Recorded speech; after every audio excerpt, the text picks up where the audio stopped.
everybody, this is Dust for Dust on Gaming, doing some streaming to both Twitch and YouTube this morning. So we're doing a couple of things today. We are working on discussing about the ICG Invitational, and then we're going to be playing a league with Boros Burn today. So a couple of things went down at the Invitational. It wasn't the greatest showing in the world, but part of that was due to deck selection, part of that was due to a misplay or two on my part. The biggest thing that ended up happening was deck selection in Modern, which ended up being the first 3 rounds, and then the second 3 rounds were Standard. Get the Just Guy control list up. Morning, War Dog, how's it going? So, the deck I ended up playing at the Invitational in Modern was Just Guy. And while there were quite a few of the Modern decks I would have loved to have faced with Just Guy in the field, there were 24 players, 22 were able to show up. I saw some Infect in the field, I saw some Humans in the field, I saw Blue Eye Control, I saw a couple different variations of the Is It Phoenix deck. Yeah, I ended up playing Just Guy Miracles. I'm not playing Just Guy Miracles Space Marine. I'm discussing about the Invitational first, before I start on Burn. I played Miracles first. In Modern's more about matchups than it is about the decks you're playing, or the skill you're able to leverage with a deck. Like, my matchups ended up being Tron, Teamer, Phoenix, and Green-Red Scapeshift Valakut. So, and for those of you that know anything about Control, those are not the best matchups for Just Guy. I was able to beat Tron.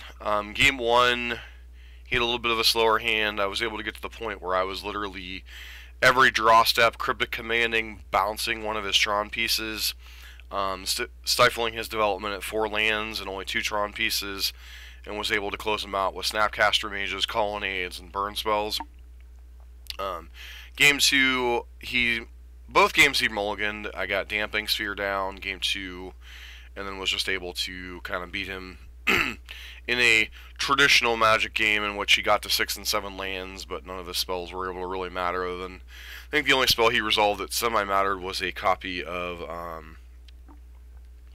Thought Not Seer that ended up getting bounced and then countered when it was recast, and so that game was a bit of a wash. Match number 2 was against one of our local grinders, Steven Tuchek.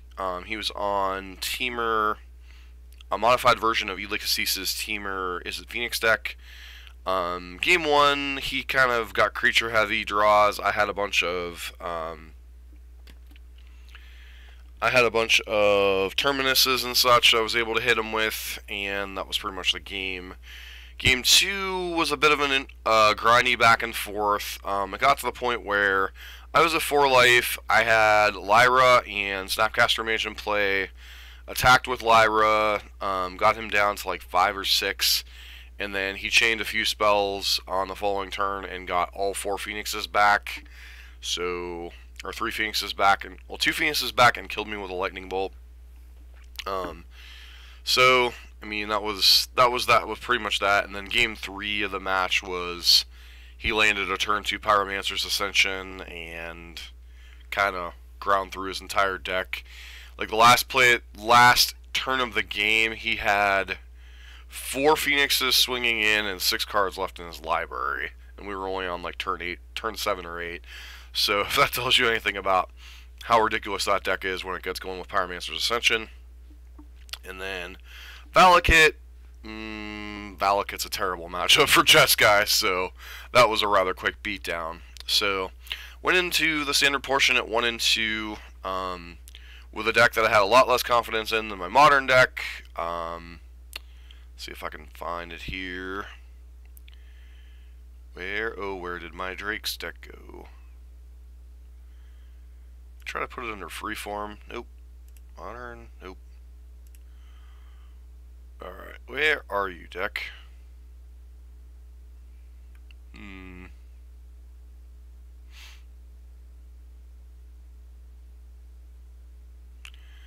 tell me I put it under modern. Could have sworn I uploaded the stupid thing this morning. What's up, Jankovic? How you doing? Talking about the ICG invitational results before I move on to... Alright. Weird. Oh, there we are. So the list I ended up playing was a modified version of...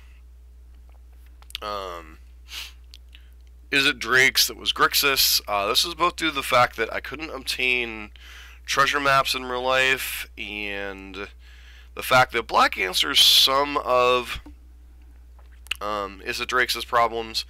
You get a little access to a little bit better removal with like Cast Down, Moment of Craving. I don't really care about the decks. Fair enough. This is the deck that I streamed on Arena Friday night, preparing for the event. These three should be treasure maps, just so we're clear moving forward. These are what I happen to own in paper, so that's why I was testing with these three cards. Treasure map probably would have been a lot more functional in this particular deck archetype, both fixing mana, scrying, and such. So, Black Splash is for a couple of removal spells and some Ritual Sits in the main deck, which Ritual Sit actually seems to fit fine, despite, you know, being a little bit of a counterplay to Enigma Drake. Yeah, Dragon, the issue with Standard for me was I didn't have money for Standard deck until like 3 or 4 days before the tournament, so I had to scramble around and try to basically find whatever deck I could in the shops around here. And I had ordered a few cards online ahead of time, like Lava Coil and Dive Downs and such, that I knew I wouldn't be able to find, but this was basically the deck I was able to throw together in paper. Plus, I had quite a bit of familiarity with the Is It Drake's list from Arena, and kind of added my own twist onto it. Black Splash seemed to... I suppose War Dog. It's just I'm kind of a stubborn person.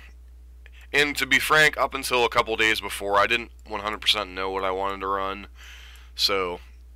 that was that.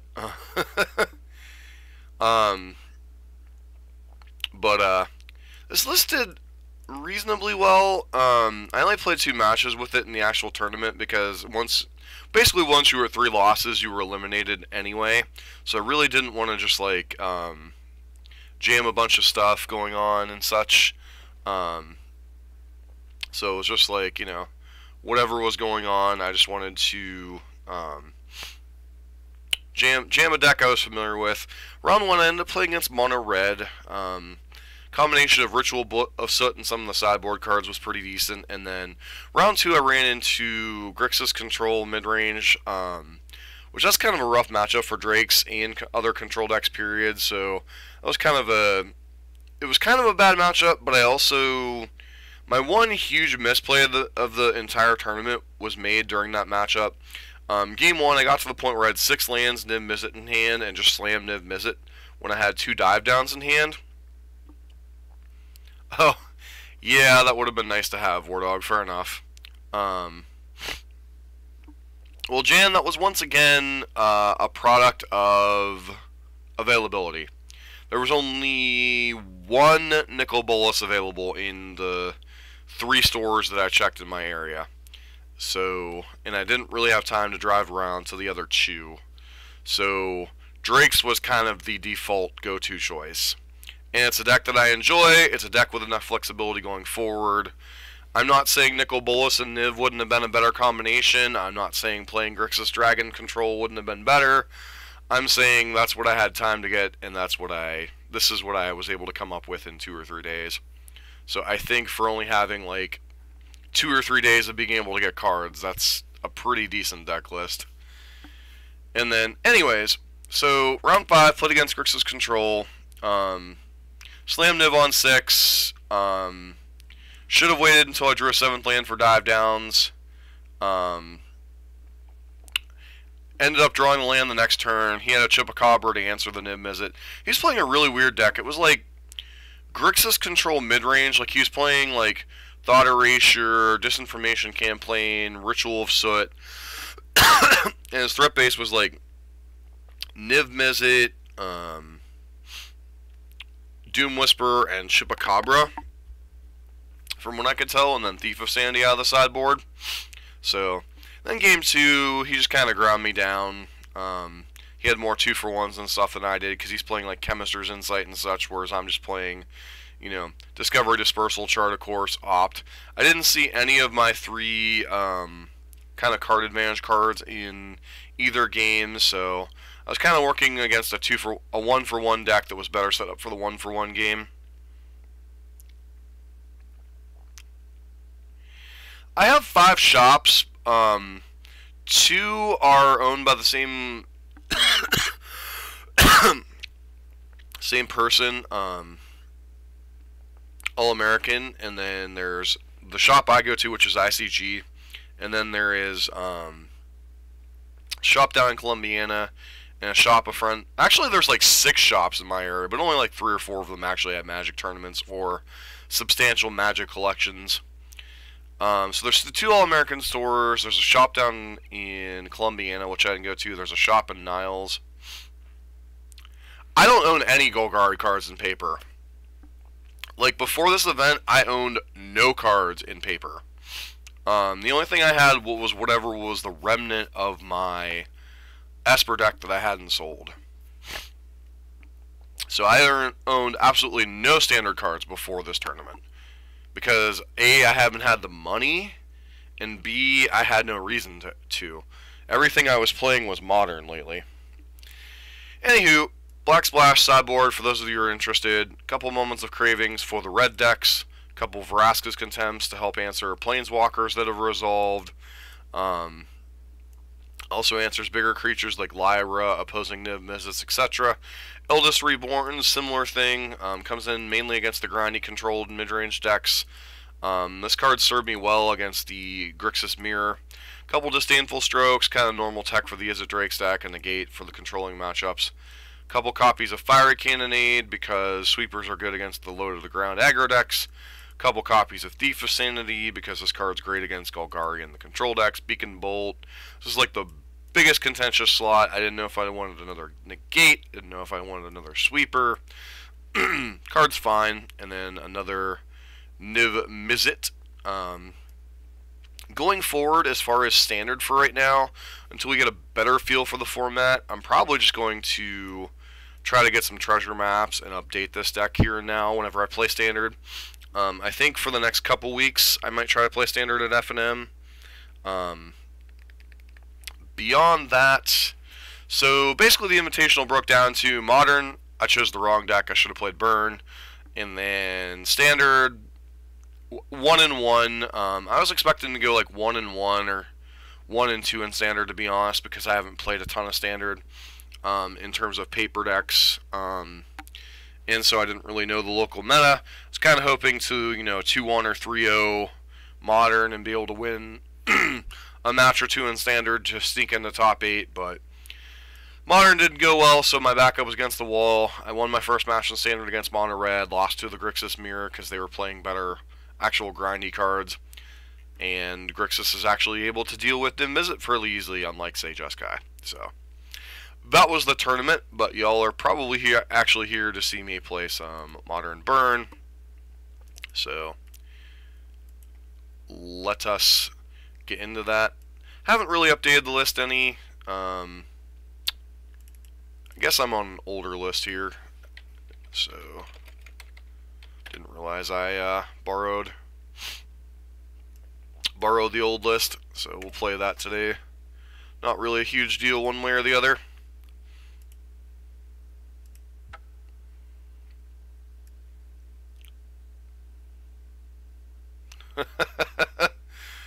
What made you decide to go to ICG as opposed to the shop you guys have been going to?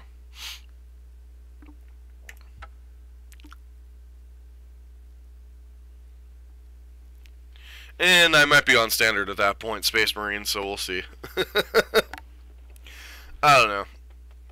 I'm last couple weeks have been interesting. You know, 2 weekends ago I played that Modern Challenge and then the Mythic Qualifier, and then this past weekend I played in the ICG Invitational. You know, did well in the Modern Challenge, not so well in the Mythic Championship Qualifier and the Invitational. It's kind of funny. Modern is a very well, I would wait to see until Tom announces the new format.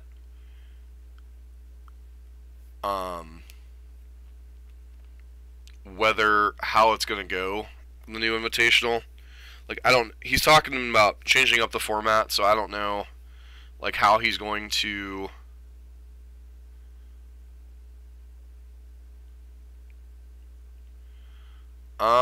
in standard, Boros is probably fairly cheap as long as you don't need the history of Benalias. Like a mono red or mono white beatdown deck could be pretty competitive. And if you happen to own Steam Vents and Sulfur Falls already, Jan, Drake's is pretty cheap. Like, if you happen to own those cards in paper from Modern, Drake's is pretty cheap. Most of the expense in that deck is the land base. Burn Mirror.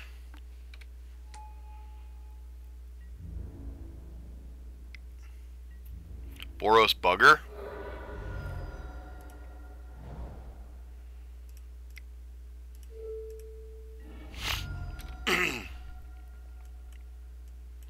Next turn we're probably going to have to Searing Blaze something here.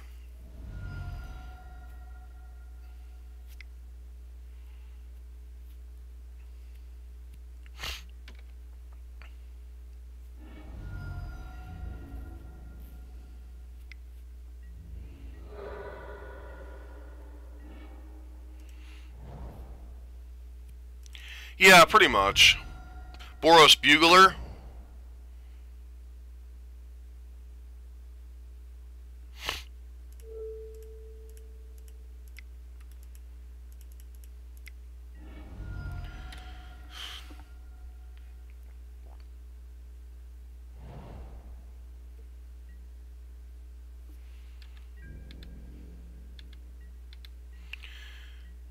I'm not going to make any judgment calls on what's going to be good in standard and what's not. So, let's kind of hold off and see what ends up being good in standard.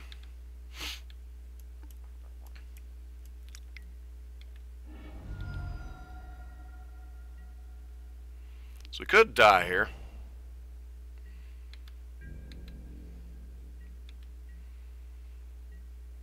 Our opponent has Lightning Helix and they have Lightning Helix.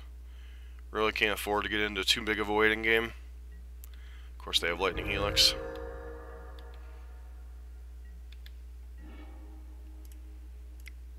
Might have Searing Blaze here, which would kind of suck.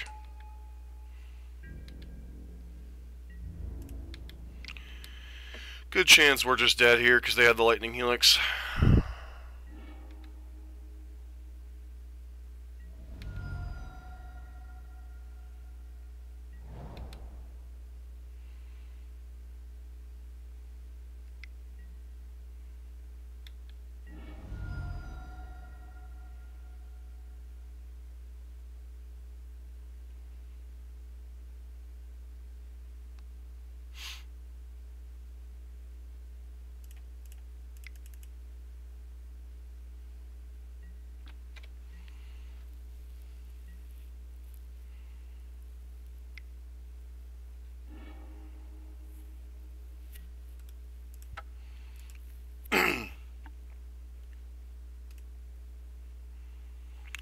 Alright, so lost the Burn Mirror to start out here.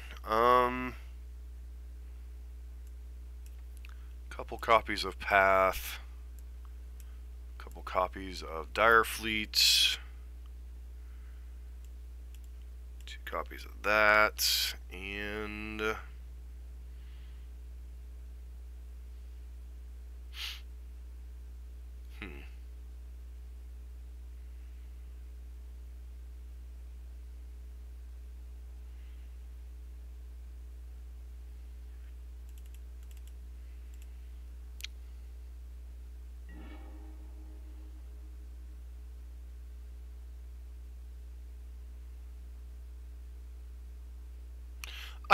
I boarded out the Eidolons. On the play, you want to be aggressive with the creatures. On the draw, you want to board out some amount of your creatures depending on the situation. Like I don't like the math that Eidolon presents sometimes in this matchup. So I'm a little bit jaded towards Eidolon in the mirror match.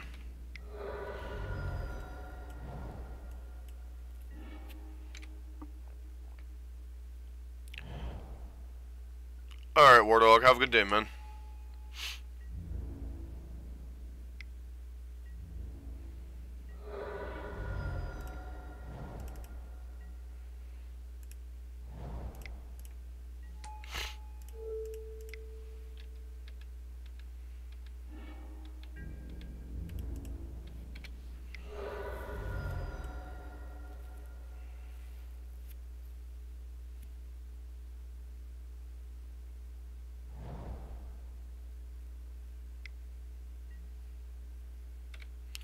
Before the inferior control deck caught up to him.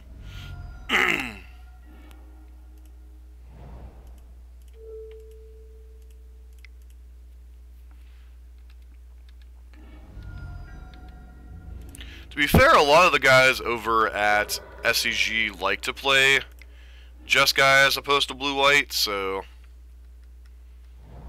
doesn't entirely surprise me.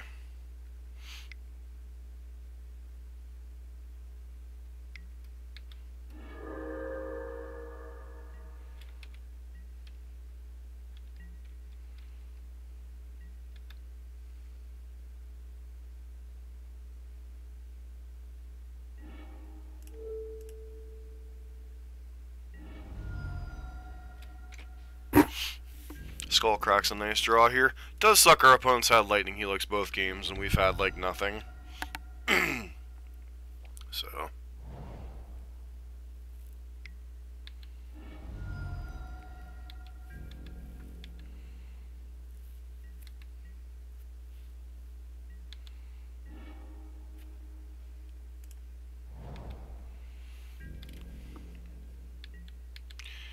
He always refers to Jeskai as inferior to blue-white, Jan. You should know his spiel by now.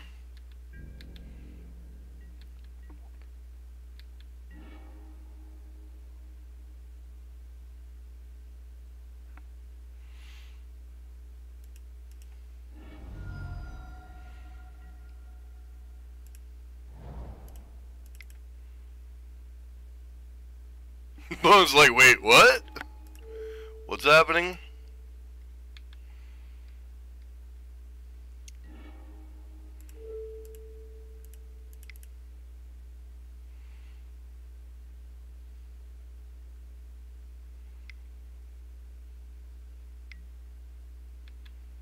That sucks.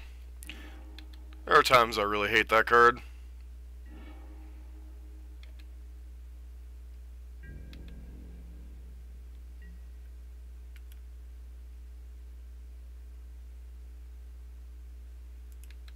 Okay. I'm not really sure what just happened there.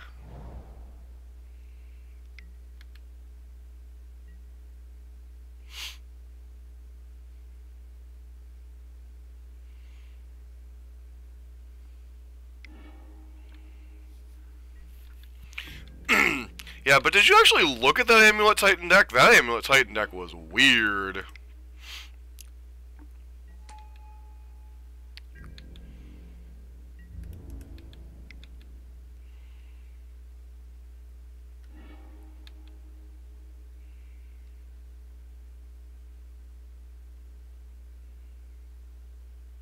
No, but they deflecting palmed it.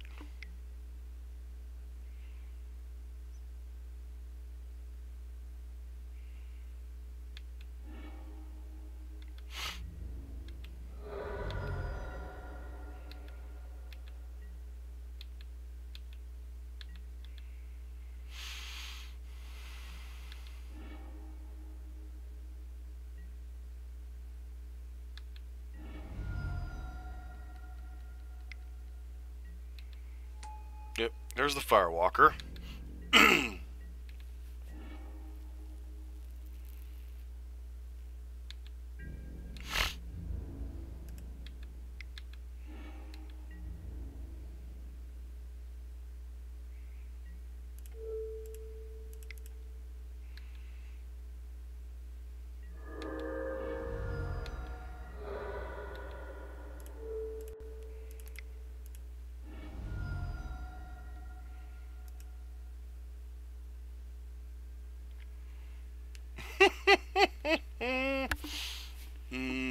Everybody's beatable, man. Everybody is beatable.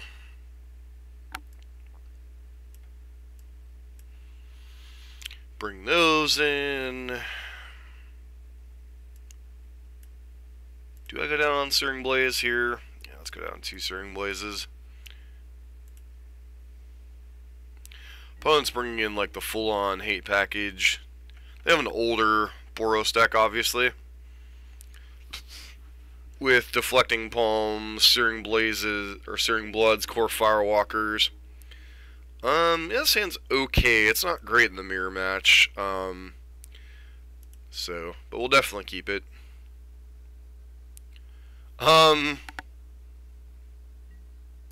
Stream started about a half hour ago, but I spent the first good part of it talking about a local event billable, so you didn't really miss a whole lot. Talked about a local invitational event at a store I played. By the way, billable, welcome to the channel. Saw your comments on the Scred deck the last couple days.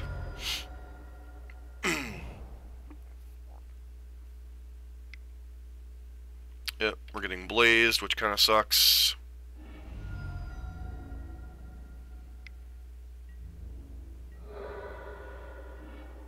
And us not having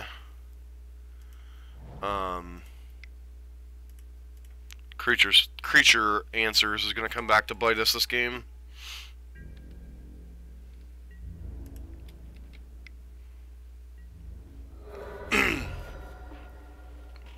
No, this is the first match, but we're kind of getting owned in the burn mirror here.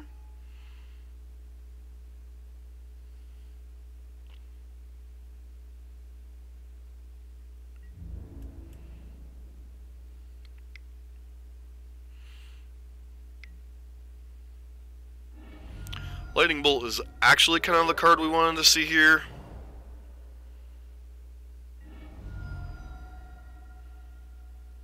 They have like a Rift Bolt as their last card. Feels like it.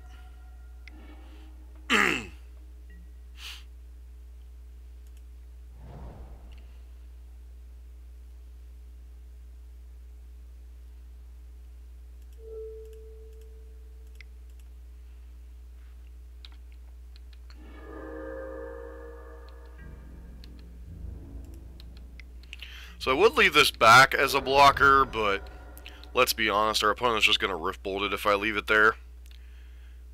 Missed the best part, now you have to watch burn. Okay, billable, welcome to our channel, Smart Alec, Space Marine here. Looks like they Rift Bolted it anyway, so I'm glad I got in the damage when I did.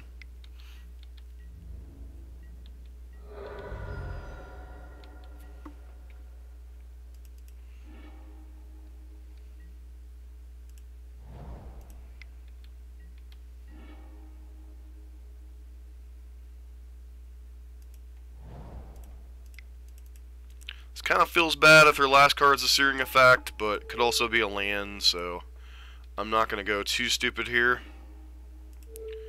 Just bolt their idiot. I was going to say, I highly doubt it's like a regular burn spell, because they would have used that on my Hardcast Rift Bolt, sure.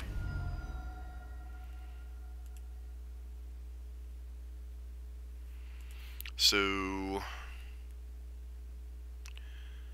6-10.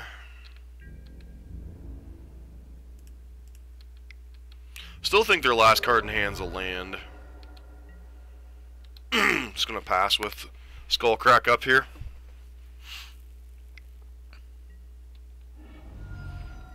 Alright, we're going to win the burn mirror here. Just funny, because they're actually prepared for the burn mirror and I'm not, so...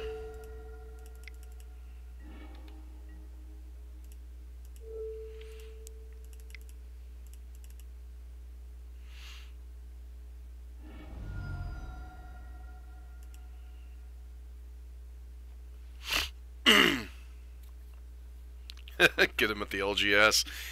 Yeah, fortunately in my LGS there really isn't any, there isn't any consistent Sill Sisters players.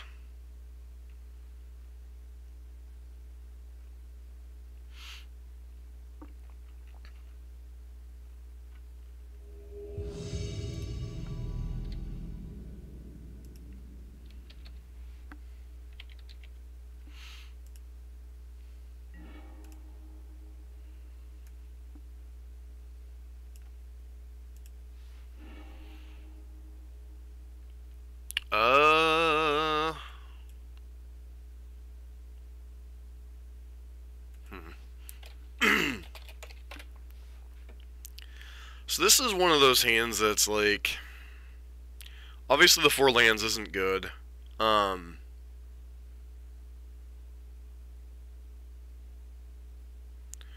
these 3 combination, if this was a 6 card hand, I would definitely keep this hand minus a land.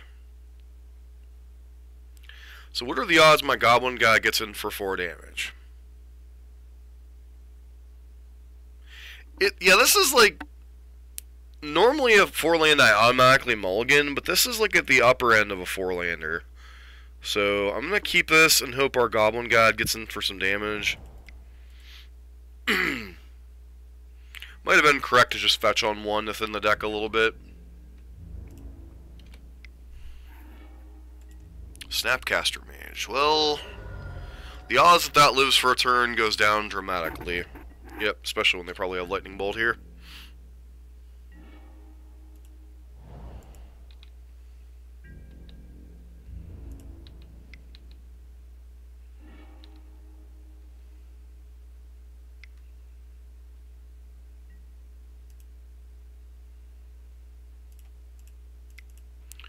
Just to screw with our opponent.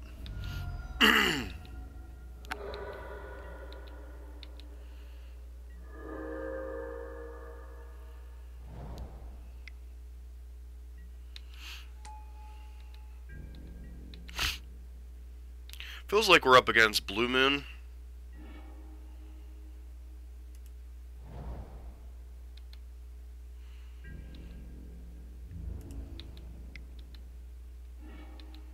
Yep, definitely Blue Moon. No blocks.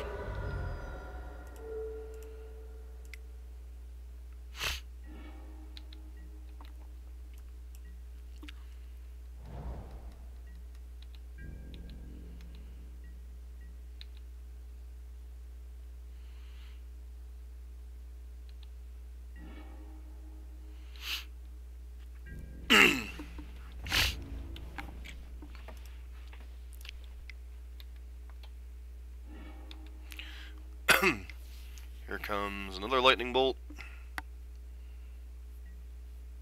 A braid, seriously?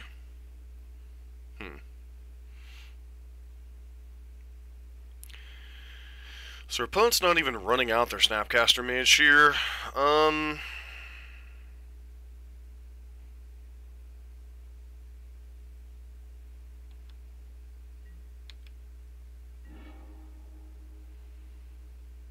Do I suspect they have Spell Snare?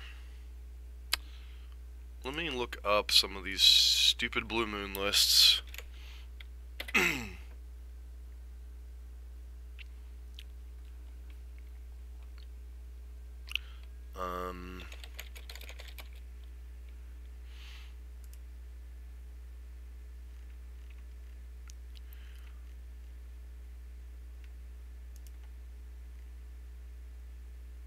Some of them are running some amount of Spell Snares, so do I play around that here is the question mark.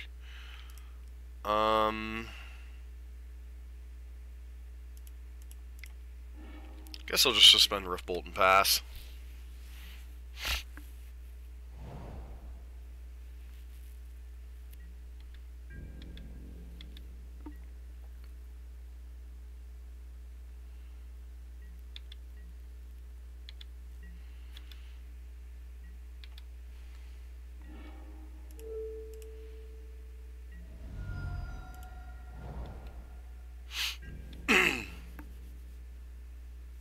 up, Foz? How you doing today?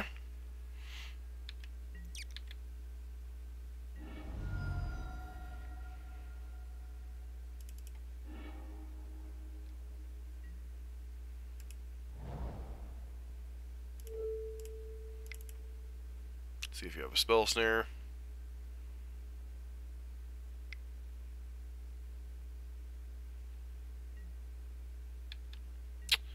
They do, in fact, have a spell snare, which is annoying.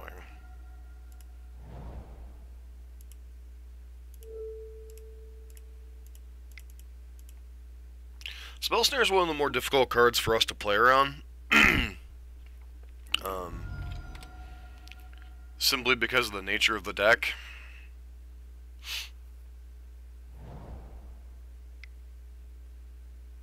Yep, they're gonna get their... Okay, Snapcaster Mage Lightning Bolt.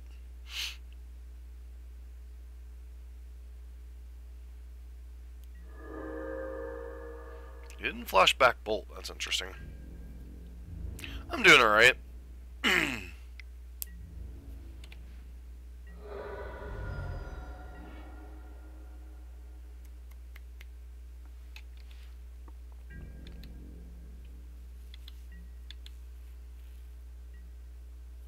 Not playing this Goblin Guide here because it's not actually very good here right now. Just runs into their 0-4 brick wall.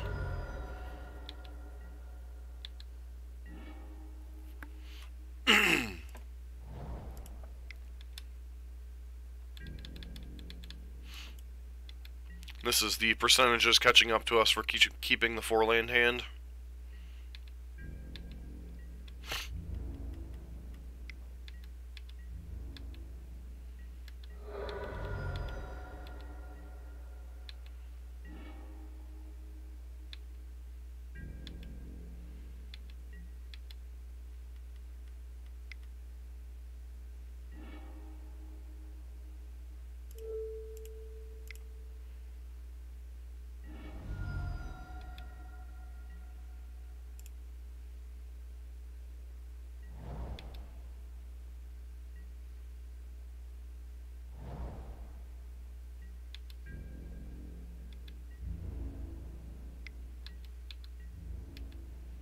So now we're dead to... No, we're not running stuff. Some versions do. I don't particularly like the card.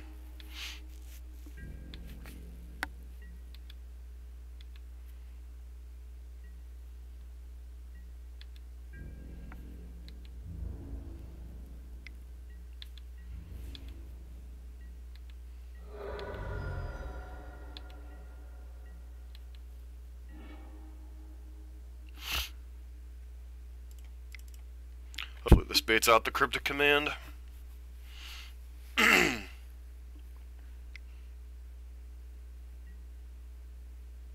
How many spell snares does this guy run? Jeez.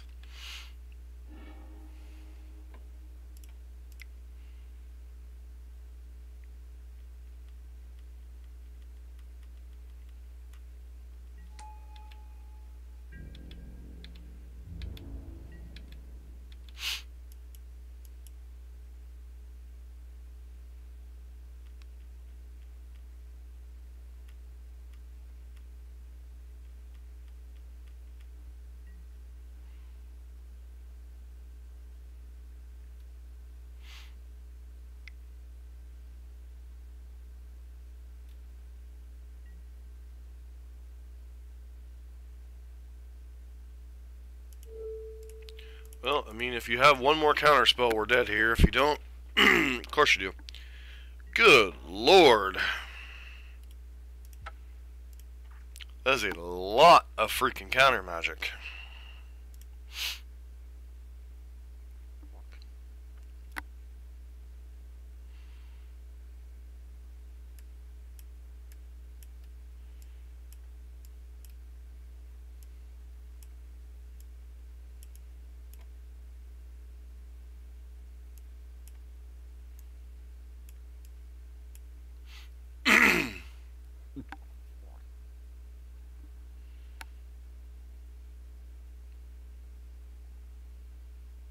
What are the other two cuts here? Skull crack, maybe? If they have Dragon's Claw, they have Dragon's Claw. I'm not going to play around that card.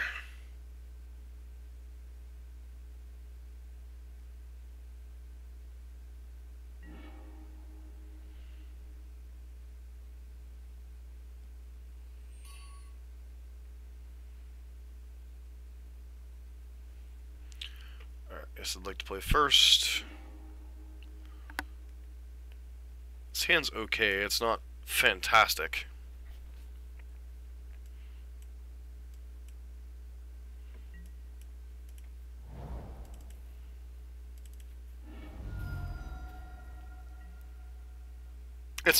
It's not main board, it's sideboard.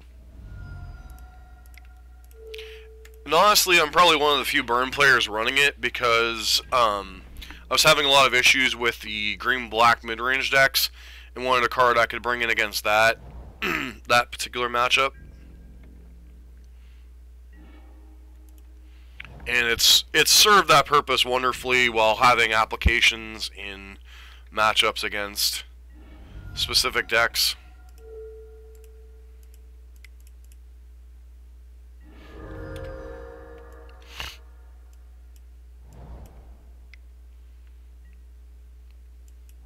Like, it's a reasonable card potentially in this matchup.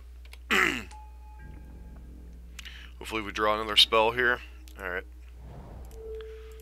Just going to main phase my spells while their counter magic is down, since they have so blessed many of it.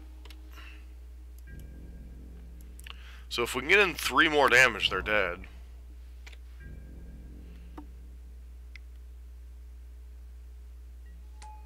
Sure.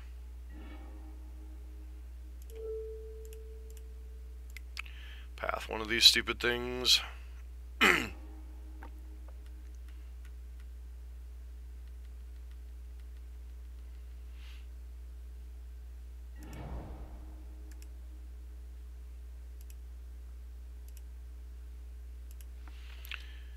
Obviously, giving them access to more mana is probably not the best choice of action, but, you know, is what it is.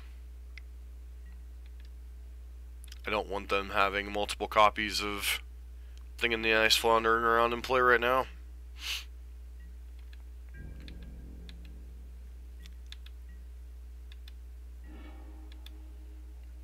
Alright, there, if they take any actions at end of turn, we might be able to resolve this.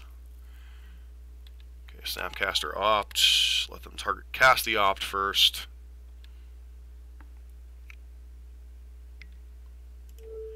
Try for Lightning Helix here.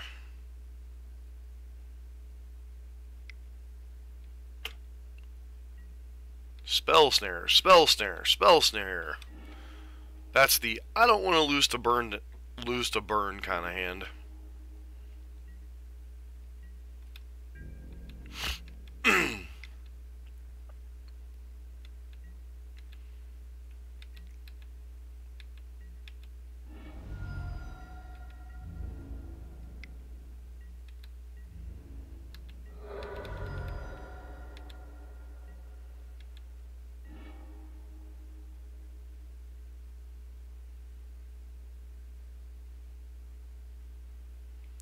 Play this, we get Snapcaster Spell Snared.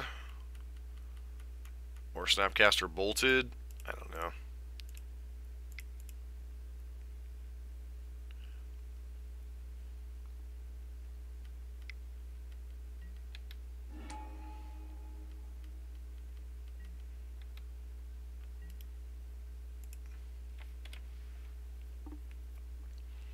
I mean, basically we're dead here. We needed them not to have a Spell Snare in a specific spot, and they did anyway.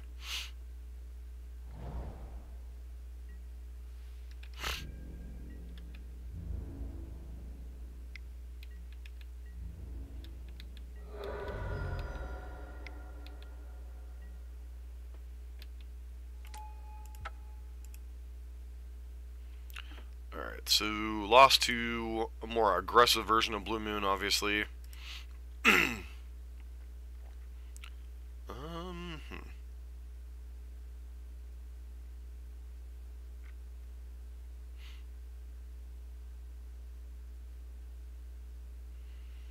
Is that not a matchup we've played against already?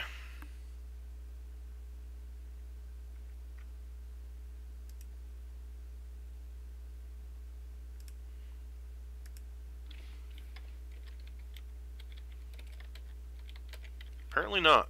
Interesting. Matchup felt rough. Of course, the multiple spell snares kind of...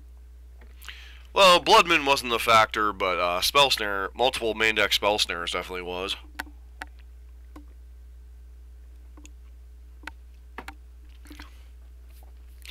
So, I just want to thank everybody for joining the stream this morning. My name is Dustblader here on MTGO and Arena, or John in real life. I just want to thank everyone for tuning in for some Burn this morning. At the beginning of the broadcast, we talked about the ICG Invitational, local store here. They had their Invitational from 2018 at the beginning of the year. Then we got into some Burn matches here. So if you're new on Twitch, please consider giving us a follow. If you're new on YouTube here, please consider giving us a subscribe. And beyond that, enjoy hanging out. Alright, this hand's pretty reasonable on the play. Yes, we are on the play here. So, come join the craziness that is this fun channel. Join, especially our channel mascot, Space Marine, who drives everybody nuts. Spell Snare's terrible for me.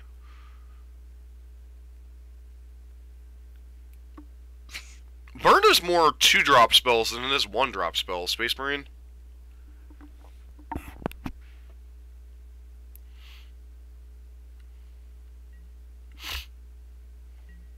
Just hasn't been a factor because, well, most of the format spell snare is pretty terrible against. Llanowar Reborn. Okay. I have no idea what we're up against.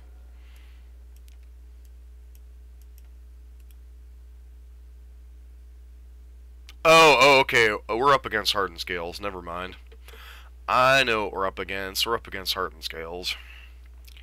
Which is not exactly the easiest matchup either. Mission accomplished.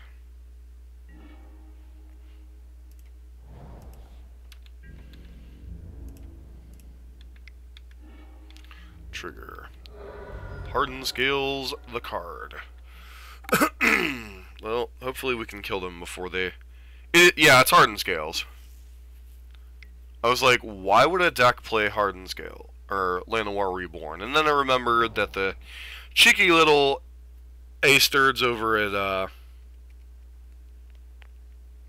Hardened Scales play it. Yep. So our Goblin Guide is now a chump blocker. Gotcha.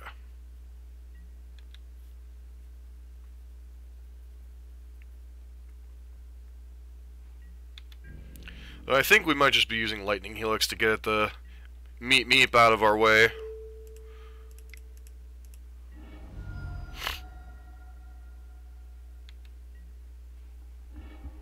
Meep meep. Say hello to my meep meep. You have nowhere to graft onto right now.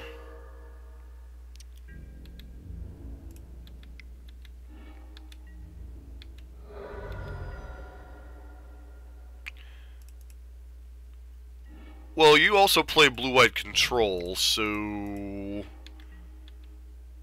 Eh?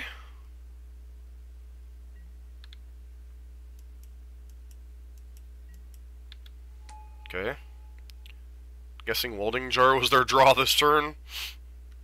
If they've had that in their hand, I'd feel a little sheepish right about now. Nah.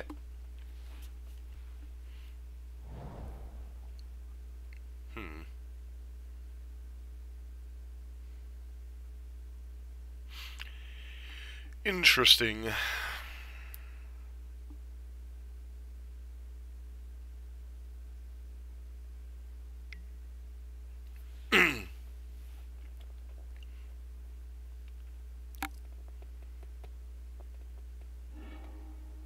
Okay. There is a Ravager, which could... Oh, Hangerback Walker. Yeah, Hangerback Walker is a problem.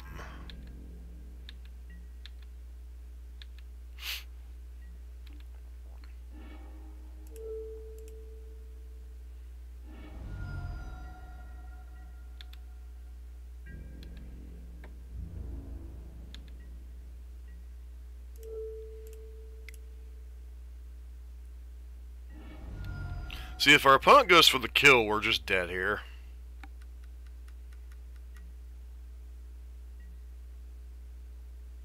As long as they have another land that isn't Horizon Canopy, we could actually be dead here.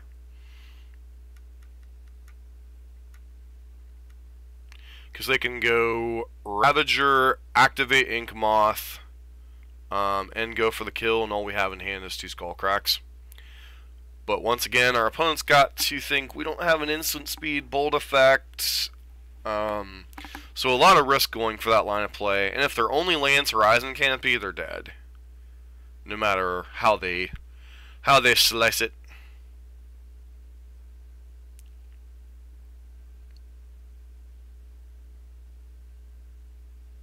I forgot what deck I'm playing. I'm just that good. Well, you know, I wish you could bottle your ego and sell it to us as skill. Then we'd all be unstoppable Magic players, Space Marine. You would make us that much better. We'd be so awesome that nobody could stop us. And you wouldn't even have to have a job. You just like sell your ego off and you're good.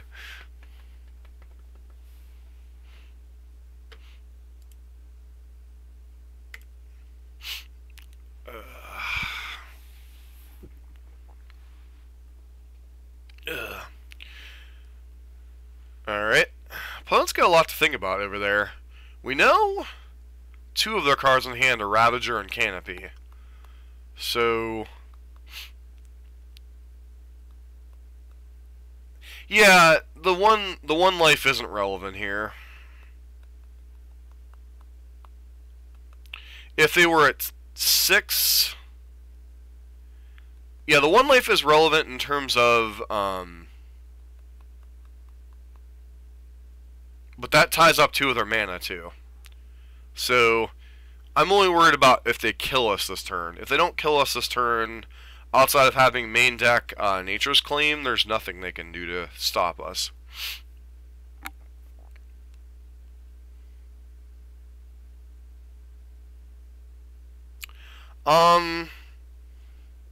Sometimes.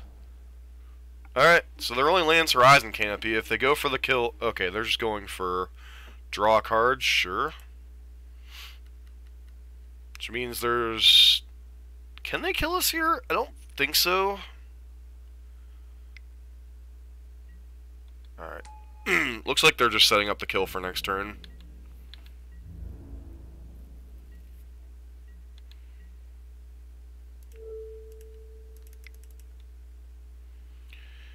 Skullcrack.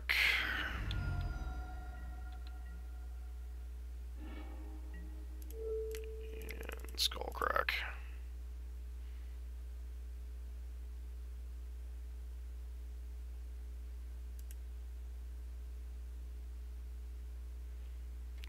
What are you, the smart-ass Mario? You can't outsmart master me. I am Mario, Space Marine. Ha ha ha.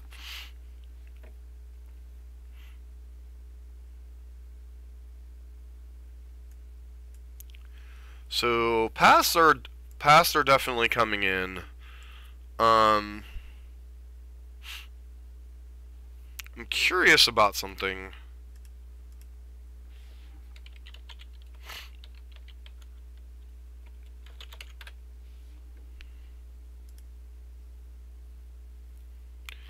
How did Ari Lax recently did well with Burn? I'm curious how he boarded in against Hardened Scales.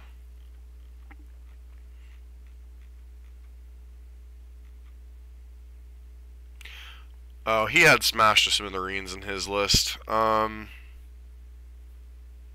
don't currently have that, but he didn't bring in Graveyard Hate was the thing I was interested in.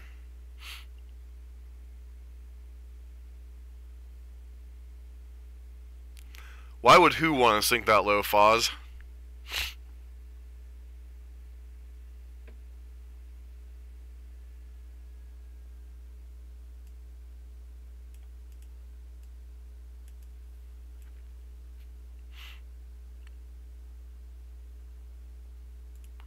Try it like that.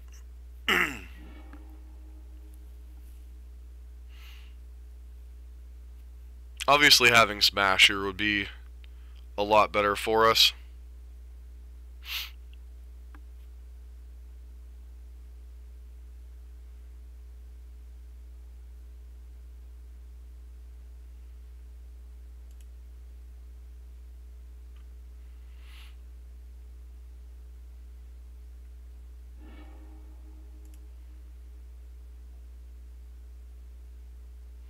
Oh, I wasn't trying to.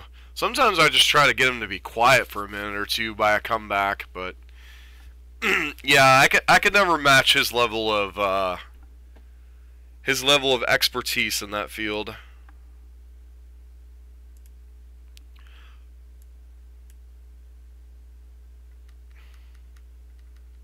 So hand's obviously a little risky, only having one lander.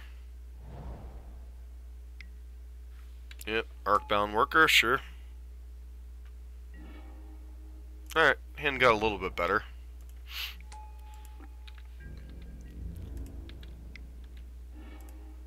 And of course we hand our opponent a land, because Goblin God.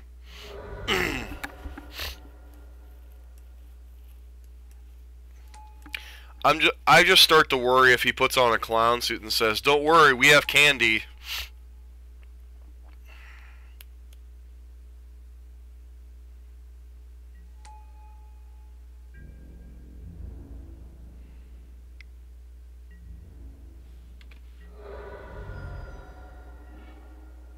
Now we actually have a decision about what we kill here. Go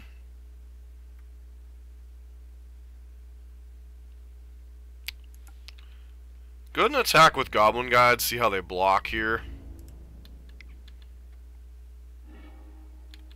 Inkmoth Nexus.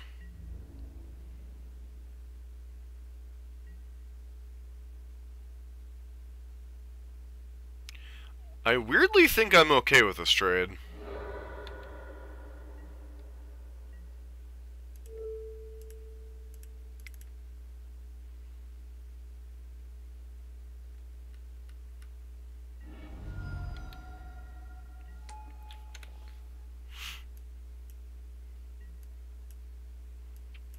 I don't know if we're going to actually ever play Eidolon in this game.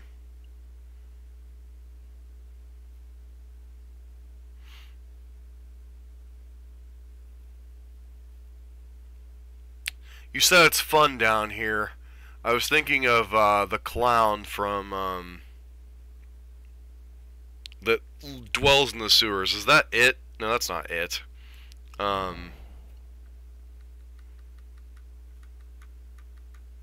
It's like, don't worry, we've got candy, or whatever he does to lure the kids into the sewer. Another metallic mimic, jeez.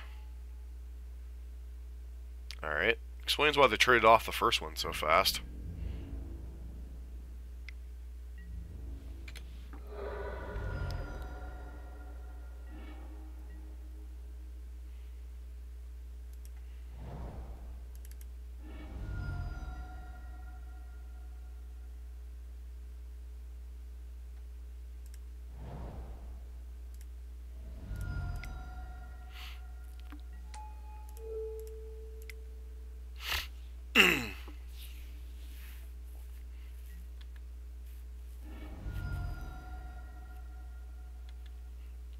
Yeah, Stephen King's it. I thought it was it, but I wasn't quite sure.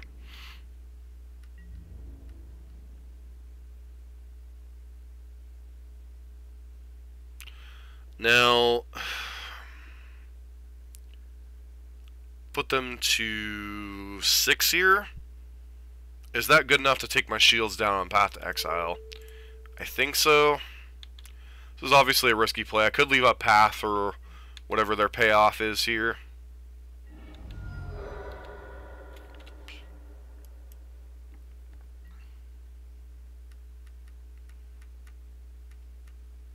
I'm kind of hoping they just have like a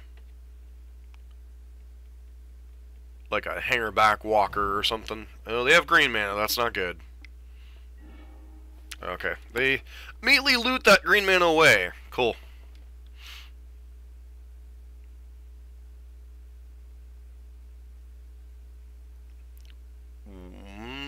Don't forget, I think, isn't there a third? There's a third set for Ravnica, so There's a lot that could come down in that third set. That set's going to be crazy between Bolus, the zombies, all of the etc. stuff going on.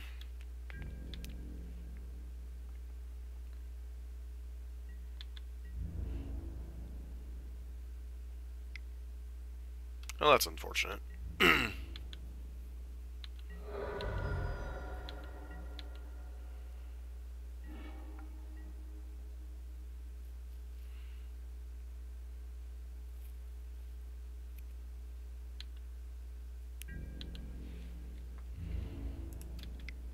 See how they decide to respond here.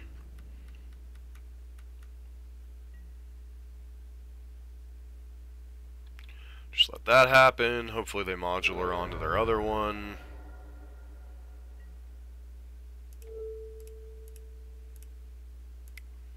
Obviously giving them green mana is not great here, but it is what it is.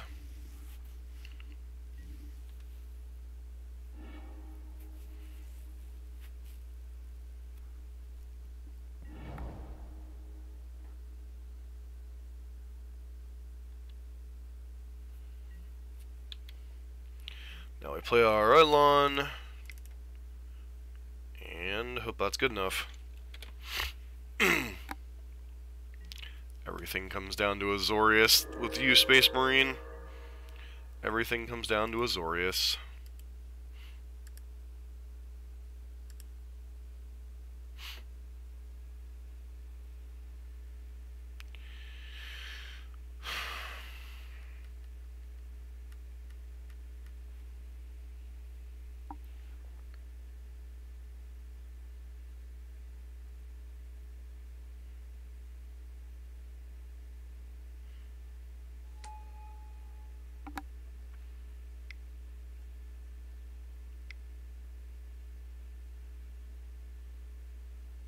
Walking Ballista, or...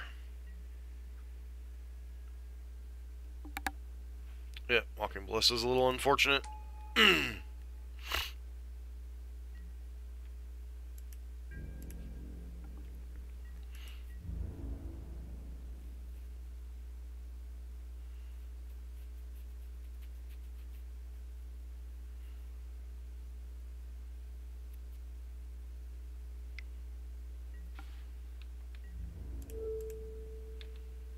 Them leaving up green mana kind of sucks. So that means they could have Nature's Claim.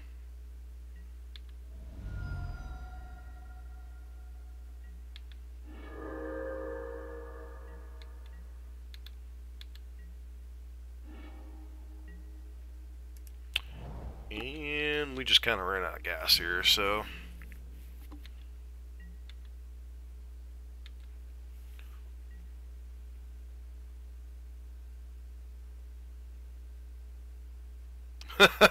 well, I'm glad you found it, Billable. That's awesome.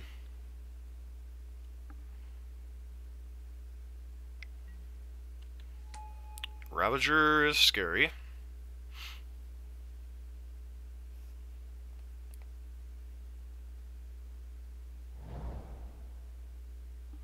Yep, Phyrexia's core is actually relevant this game.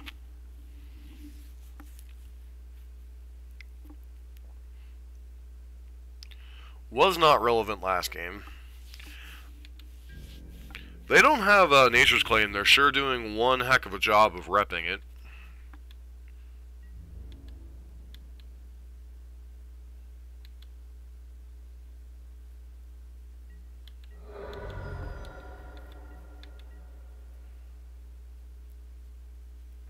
Yeah, the YouTube search algorithms are a little bit... sometimes they're a little bit hard to play around.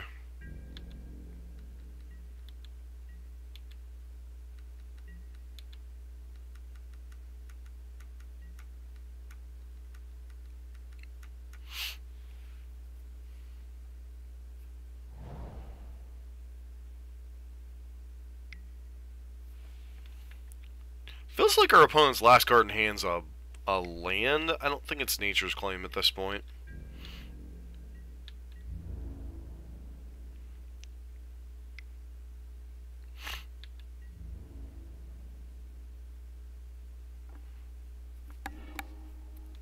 Sure.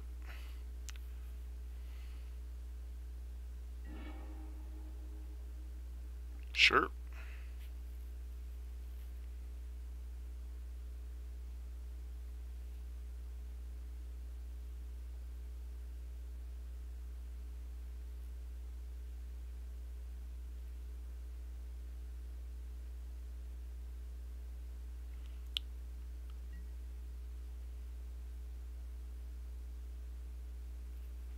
Well, I've done some research on that, and so 4, 5.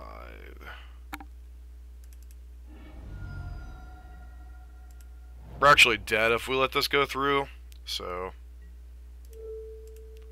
gonna target the walker, see if they make a move here.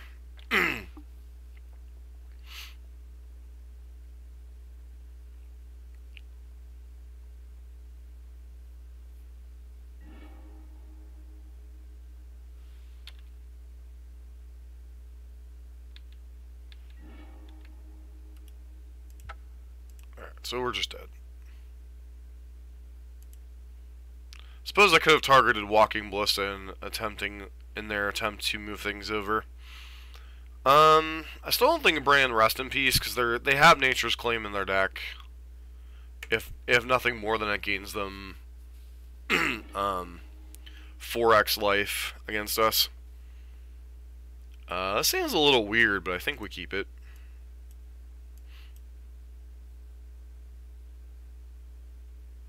Double Eidolon could get really, really weird for us, though.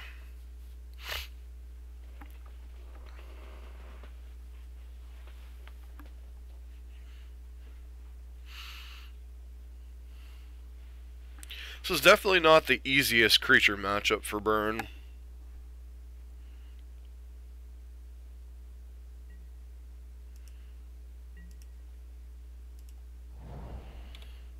Gonna fetch a tap Sacred Foundry unless they give us something we really need to bolt here. Which is unlikely because they're only 1-drops, usually Ravager. Not Ravager, Arcbound Worker.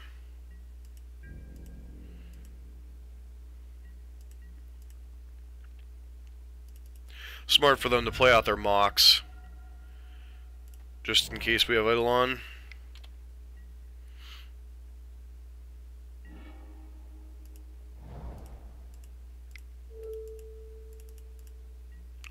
Say hello. I love how you can like randomly graft onto, your opponent's creatures. Like, yeah, why would I want to graft onto my opponent's Eidolon of the Revel?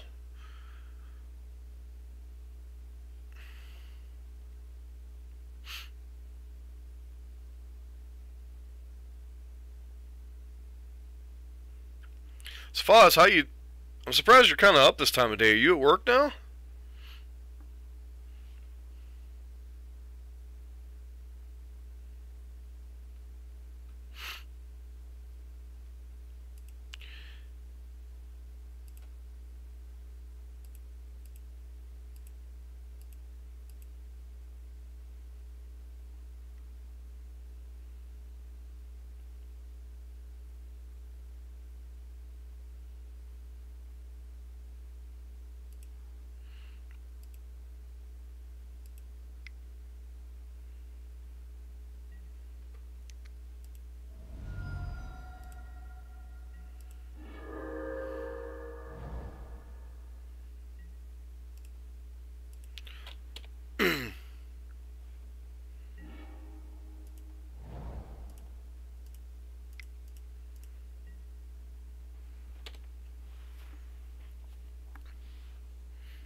Why is Graf still targeting my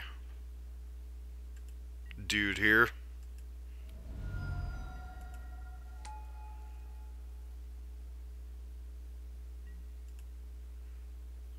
It's kind of very weird and kind of very random.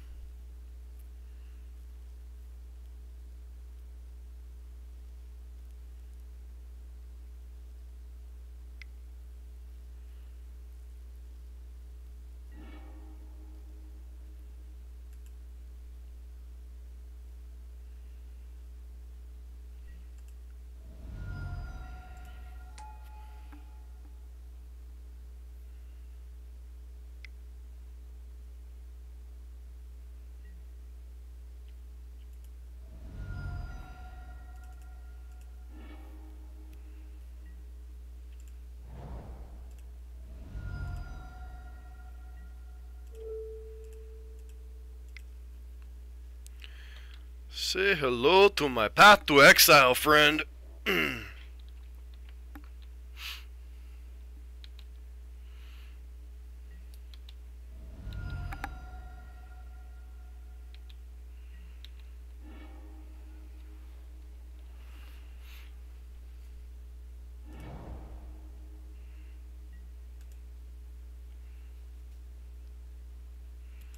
Yeah, no, I understand the concept of it, but I'm just like, why would you ever want to put counters on your opponent's stuff? I don't get that.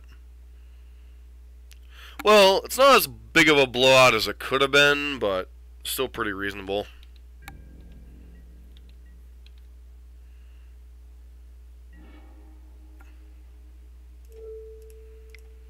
Get that out of my way.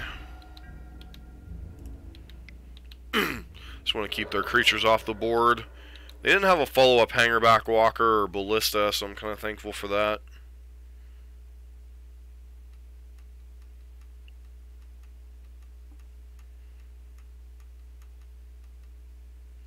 And they have the 4-mana gain life in play right now. Not the new person one. Oh. Got off my sleep schedule. That sucks, Foz. I mean, I'm glad you're here, but sucks to screw up your sleep schedule.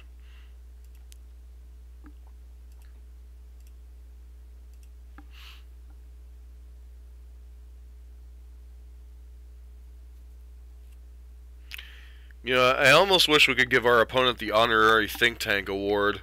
I know their deck's got a lot of decisions, and Burn isn't the easiest thing to go up against. Well, that kind of sucks.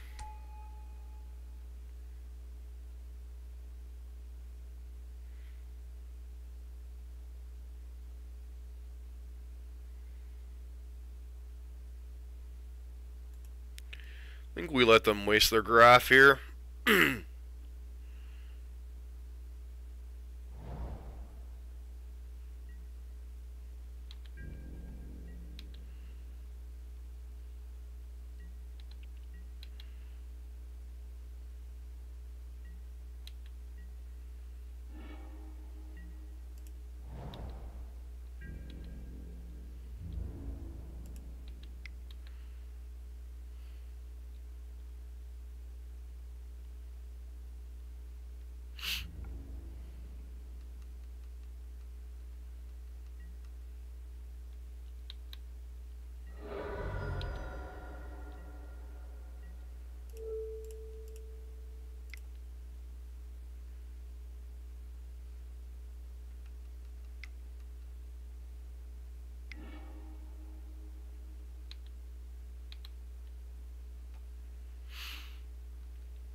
I think that's the opposite of what you want to do. You think you would get the land first and then do that.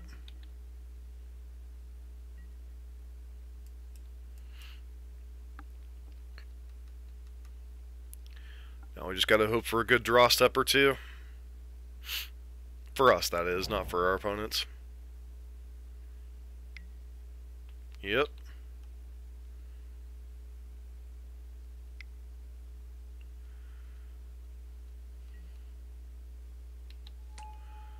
Hangerback Walker's annoying, but not...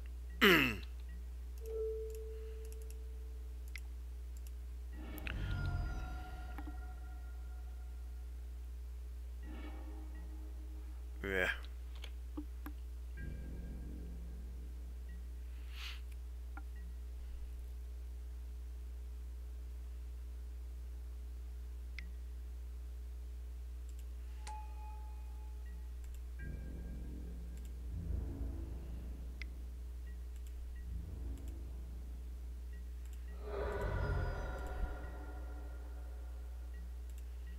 Problem is, we don't have anyone... With Boros Charm not in our deck, we don't have any one draw step that just kills them. So we need to hopefully buy a turn or two here.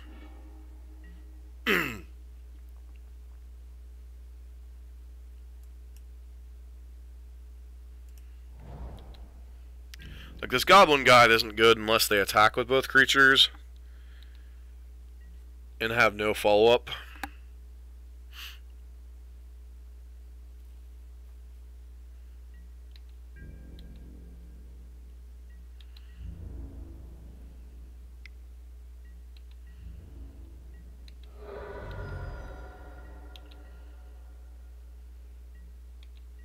So if your last card is Nature's Claim, we're punished for skull cracking here. The only card that punishes us that we could draw is exactly Riftbolt.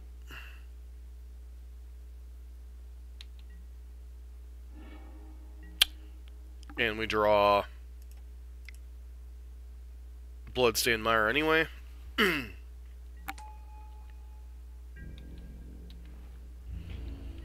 So, Jump Blocker unlocked.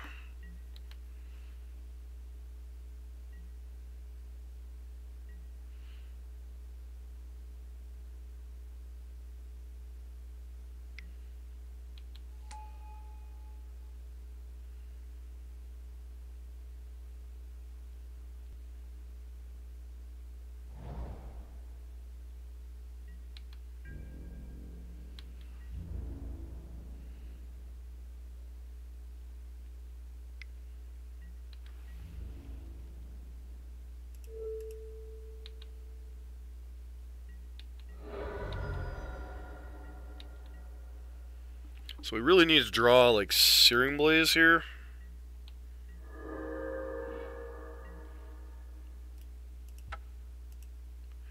Alright, sometimes that's just what Burn does.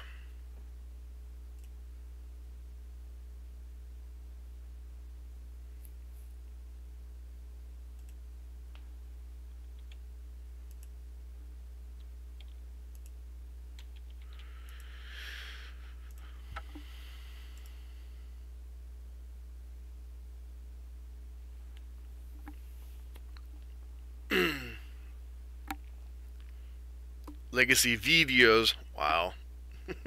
Talking about Legacy now.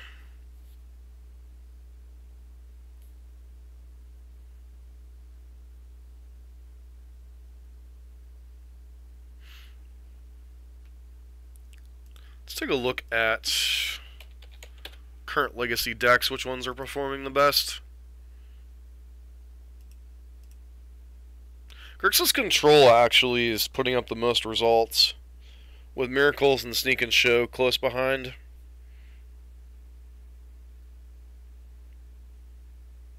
See, Miracles is just basically a blue-eye control deck at this point, so, I mean, it's still not terrible. You still have access to a couple counterbalances. You still have Jace. You still have Brainstorm. Still going to be a solid deck.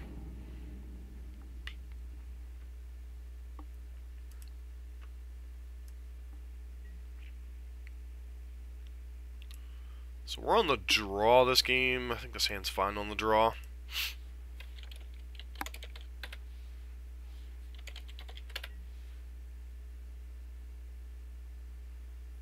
Yeah, Skiro is probably playable in Modern, too. Oh, this hand's not the best for beating Tron.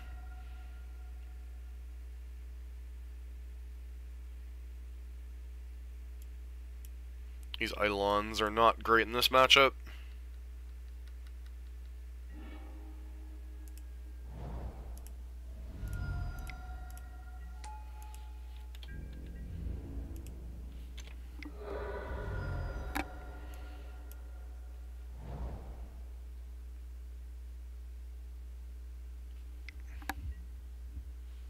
Alright, so they'll have turn 4 Tron.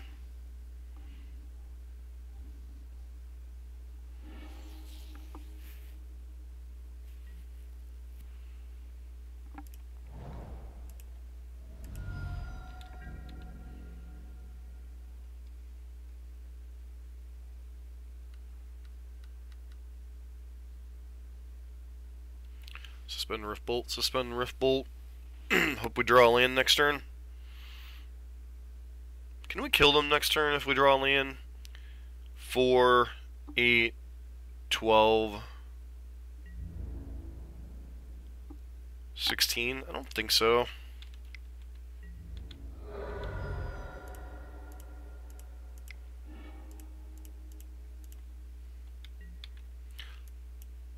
Eidolons are just kind of dead cards this game.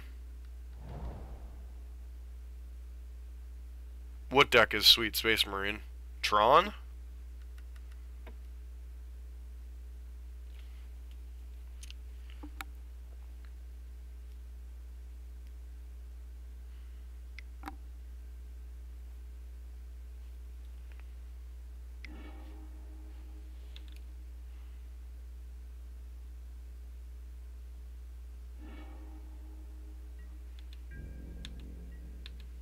And please.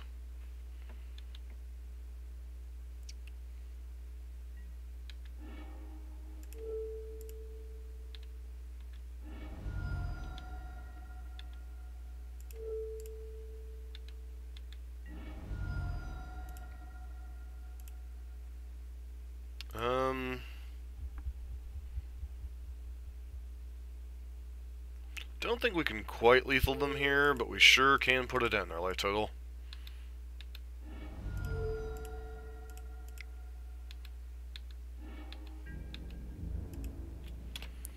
Yeehaw! Put them to 1.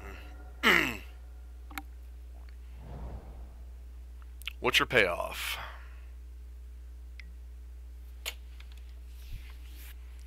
Looking for that worm coil engine, I'm supposing?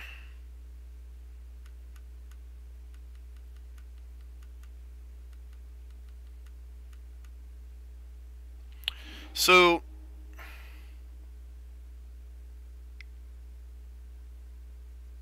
I don't think it's going to matter. Whatever their payoff is here. Yeah, worm coil, they're still dead through it. So, one thing I noticed about...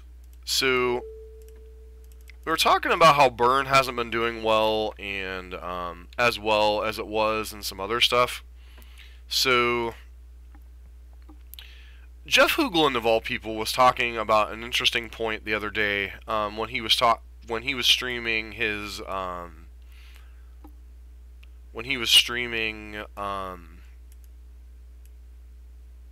Mono Red Storm.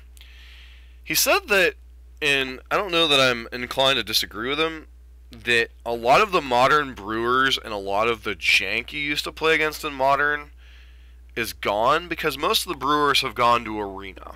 With Standard being a good format and Arena being readily available, he made the point that a lot of the brewers that you used to play against Modern like once a league are now gone, and the only thing that's left is the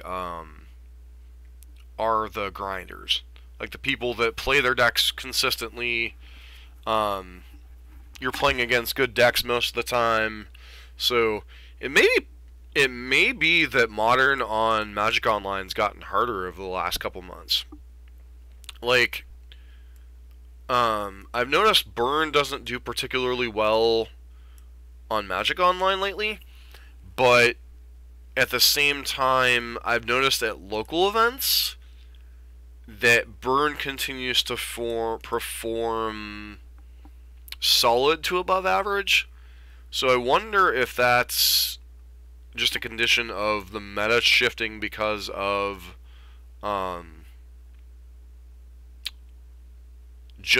it's just a better quality of player because all the brewers went to Arena. So that was an interesting point he made, and I'm not too inclined to disagree with it.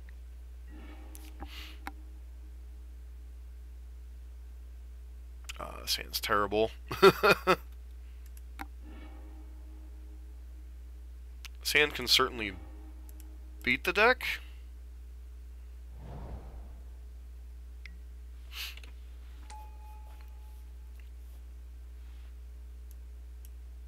Well, it's not just good players, it's also good decks.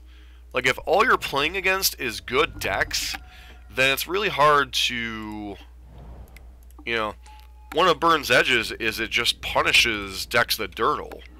And there's a lot less decks that dirtle.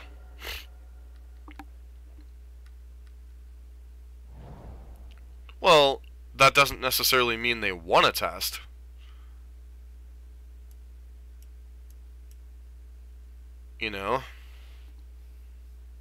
And not everybody worries about proper testing on Arena. Like, personally, I used Arena to test my Grixis Phoenix deck, and one of the things about Arena is you can get a lot more matches in a ridiculous amount of time. Like, the testing results aren't as useful, but you can get a feel for a deck a lot faster. Like,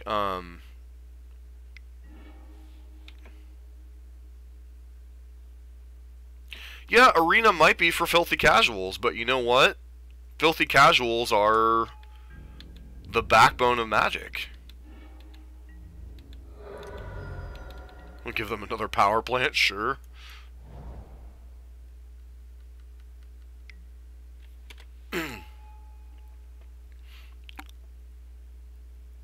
Opponent might have, it's just a walking ballista for one, sure.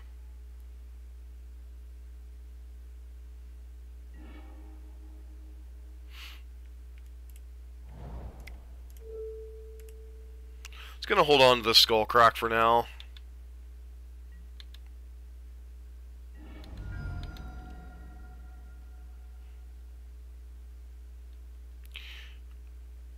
Space Marine, if you... Well, you might think so, Jan, but the majority of people prefer watching Arena over Magic Online.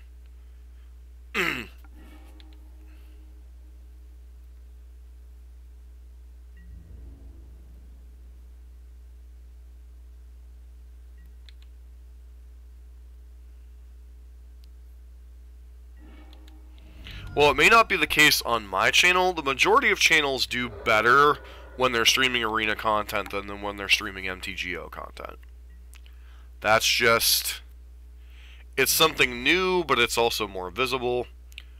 Were they slow rolling? Okay, when did they draw that? Weird.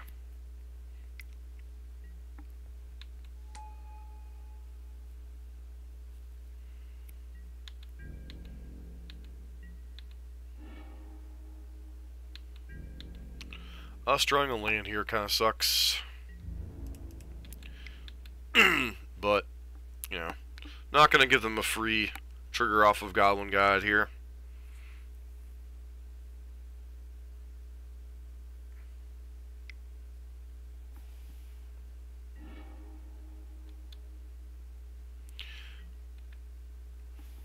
That's one opinion, James. I would say Arena is WotC's attempt to grow Magic. Because if you look at the numbers, over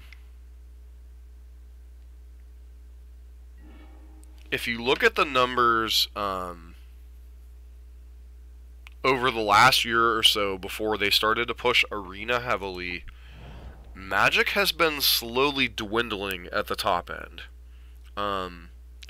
As far as tournament play, as far as Grand Prix, the top end has been not doing quite as well. So, I think we have a Swag Tuscan coming here. Just going to hazard a guess. Here comes the Swaggle Rock.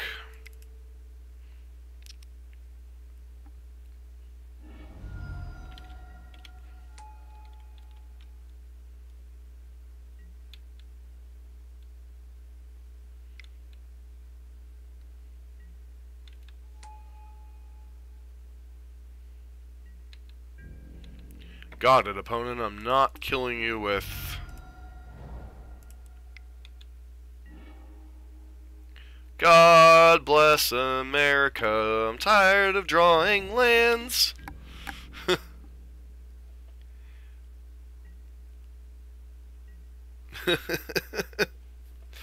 How does Burn die? It floods.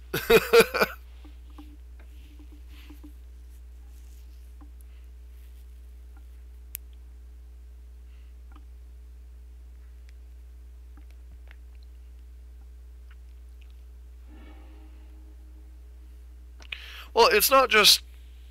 See, we have the skewed perspective of Magic players. We enjoy watching Magic because we enjoy the game. A lot of people don't follow Magic because Magic in general... at this point, I wish I had any spell, Space Marine. It doesn't matter if it was Risk Factor, if it was Path to Exile, if it was Gut Shot. I would rather one of my lands have been a red or white burn spell or answer spell.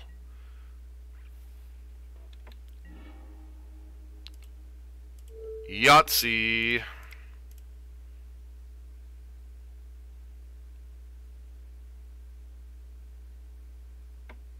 Sometimes burn players be lucky, yo.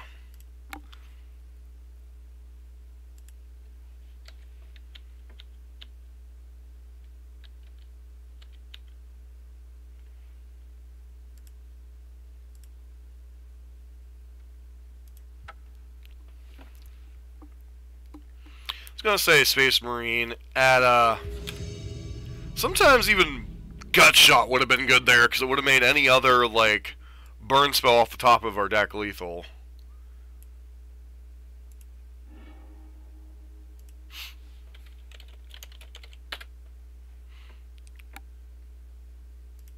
Definitely keeping here. We've been on the play a lot, but man, we haven't won a lot even on the play.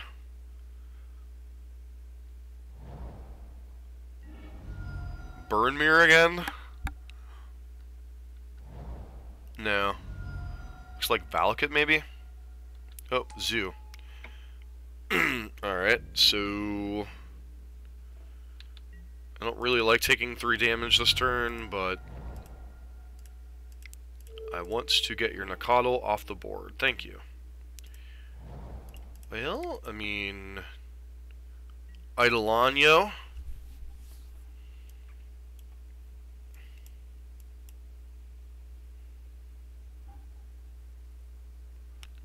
Kitty! Makes me wonder if they're... Okay.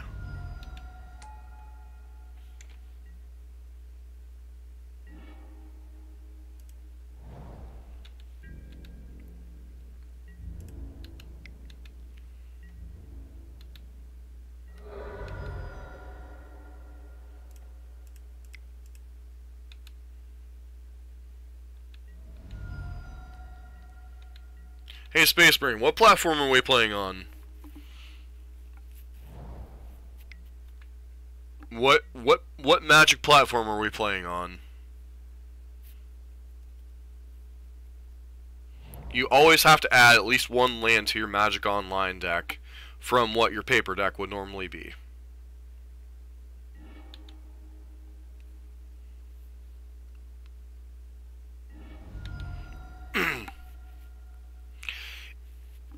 Maybe I should mess with 19 lands. That's certainly something after this league we can consider. Dryad Arbor? I'm going to get Dryad Arbored. Seriously?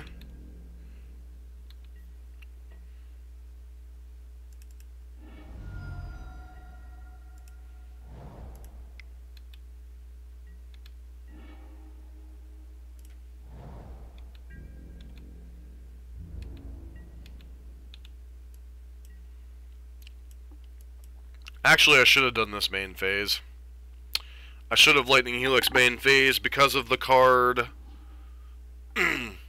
Atarka's Command.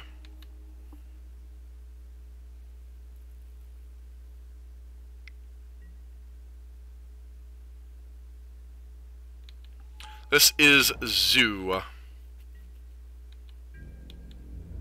Wild Nakatl Zoo.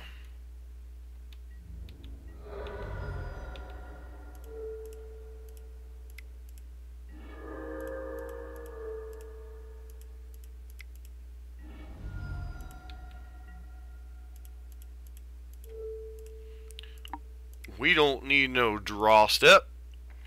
We had it the whole time.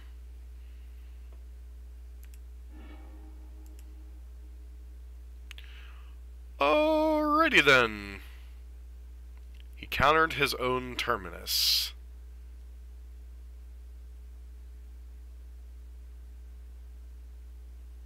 I don't know what even to say to that.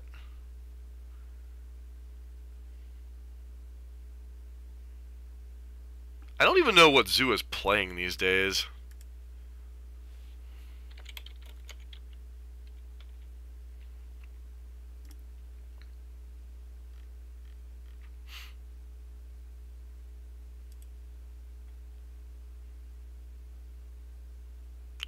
I like how they have this listed as zoo, and it's just Wild Decadal Burn. Oh, good old...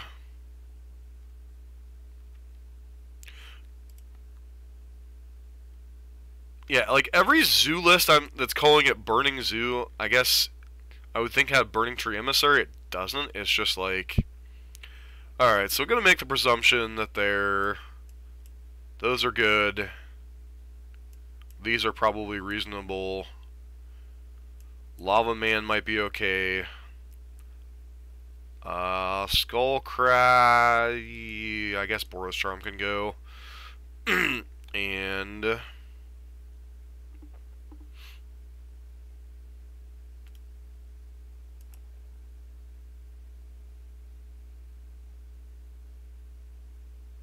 couple of Eidolons on the draw.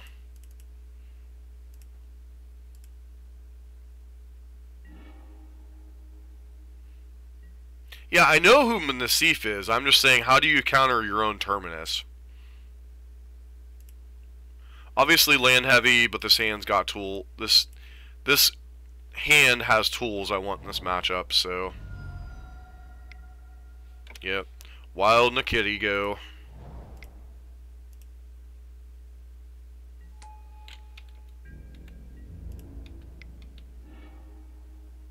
Night of Autumn? Yuck.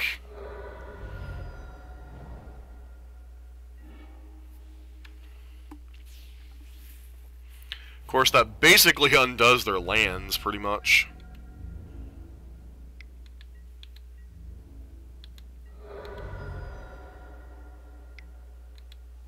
See, they're playing Kurt-Ape. Happy?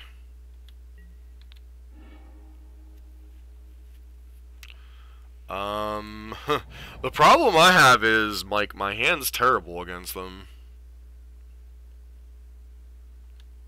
Like, I think Goblin Guy's just on chump blocking duty right now.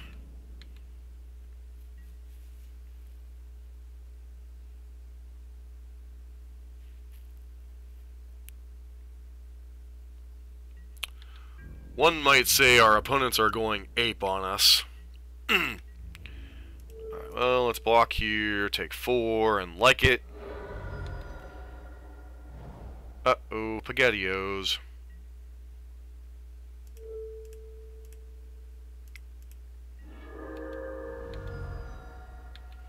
Why wouldn't you play Night of Autumn there? Very, very curious. 4, 6...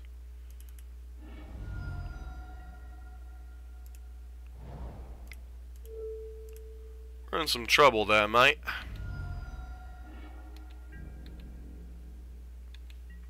If our opponent plays a spell there, they're dead. Alright, so we go to 4? Sure.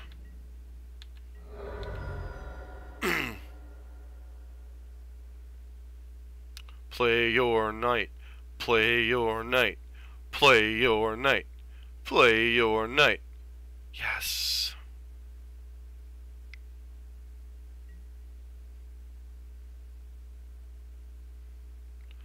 Puts them to 5. Actually, we can't cast 2 spells, so I have to Lightning Helix anyway.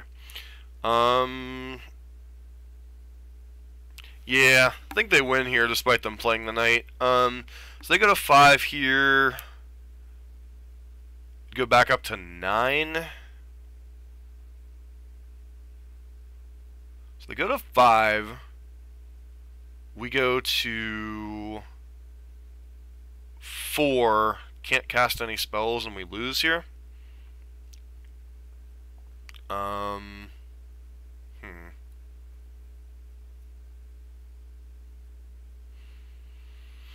Is there any iteration in which we can survive here? Let's go to 2, go to 5. No, actually we go to 5, so if we rip a burn spell we can still win here, right?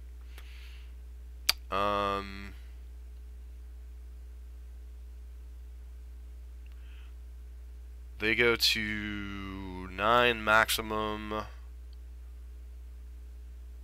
But our land situation's a little screwy, so it would have to be a bolt effect. No, I'm not quite dead yet. But it's a very specific subset of draws that allow us to win the game. Has to be either Bolt or Lava Spike, pretty much.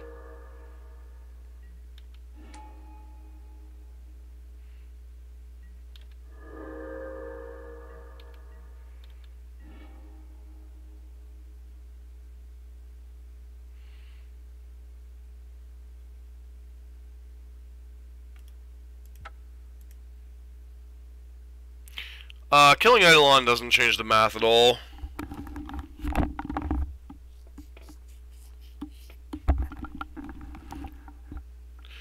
We had outs, but they weren't very good. We had some number of bolts and lava spikes as our out, because I didn't play those sacred foundries. I guess another lightning helix would also have been an out. So get these bloods out of our deck. They're not great. Want some number of paths here. Dire Fleet may not be all that good against them, actually, because they don't seem like they have all that many spells.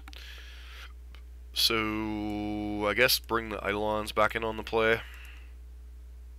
Yeah, I had some amount of permutations that allowed us to survive. One lander is a little rough, but we have to keep his hand.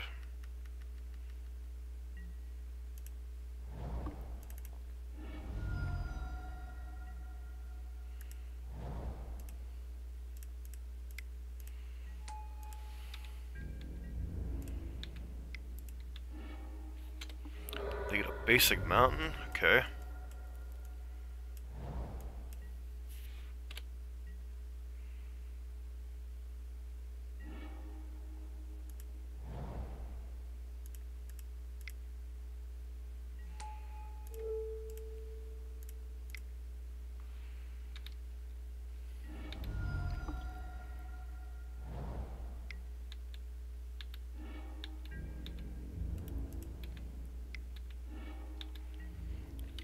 They got a kitty cat on top of their deck.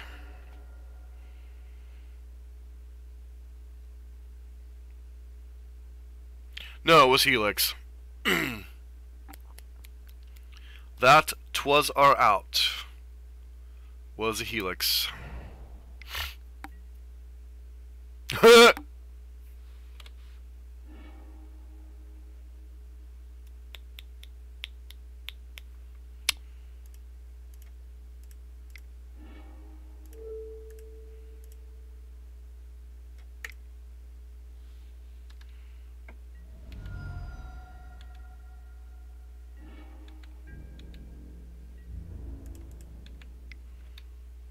So, ooh, Fortunder's a little rough.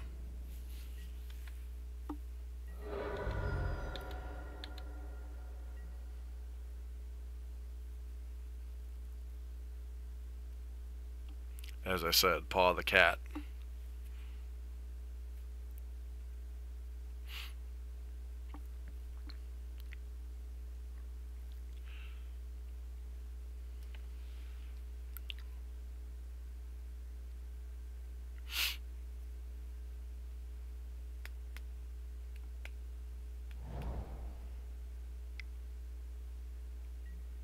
Here comes Burrington, here comes Burrington.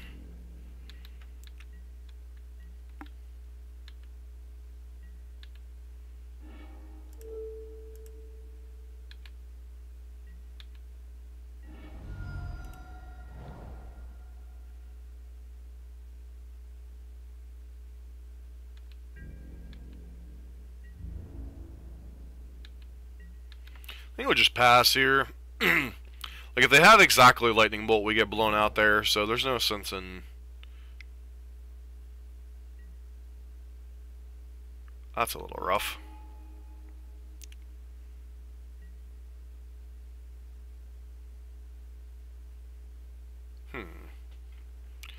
That could potentially get them back in the game, I suppose.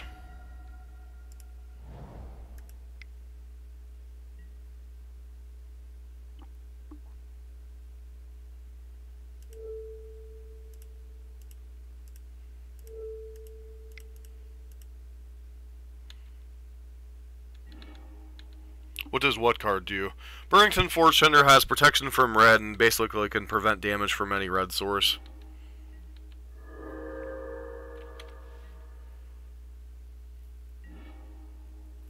Alright, well, that was fun while it lasted, opponent, but you were behind because you were mana base in this matchup.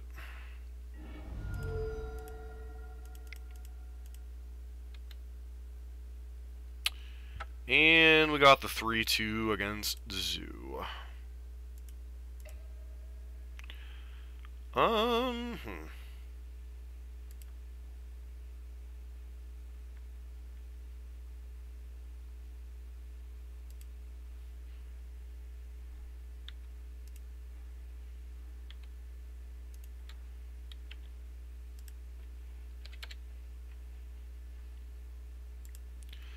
So, thoughts, opinions, on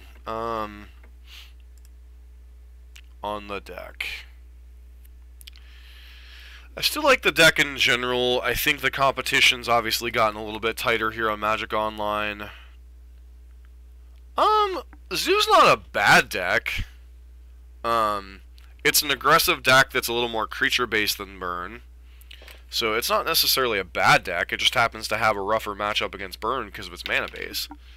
It's the same thing as when people play Wild Nacatl Burn over Boros Burn. You take more damage from your mana base, and you have a little bit more in the way of like one-drop creatures to pressure your opponent. So, thoughts on the list, some consideration to trying 19 lands, but I still think I like 20 even though we flooded out a couple times there. Here we go, starting the Space Marine train. Might want to consider playing like one Risk Factor or one or two of those Exile top cards, stage cards.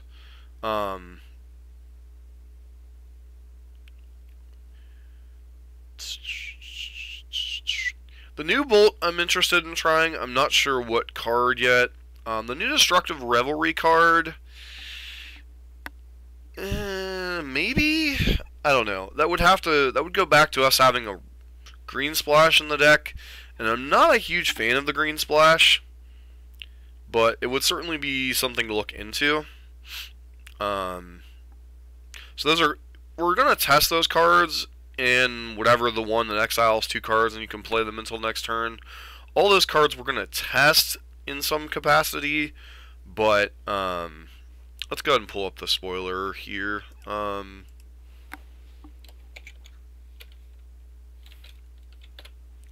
See what is relevant for Modern.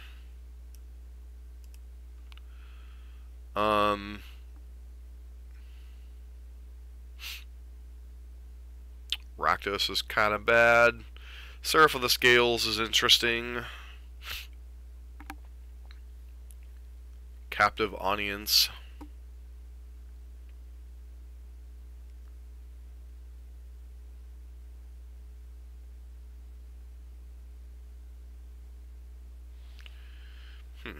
It's the first time I've actually taken a look at the full spoiler, so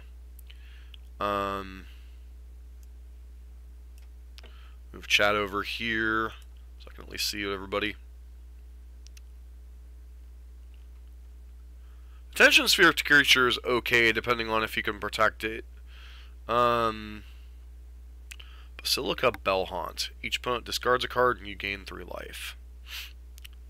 Be much better if it had flying.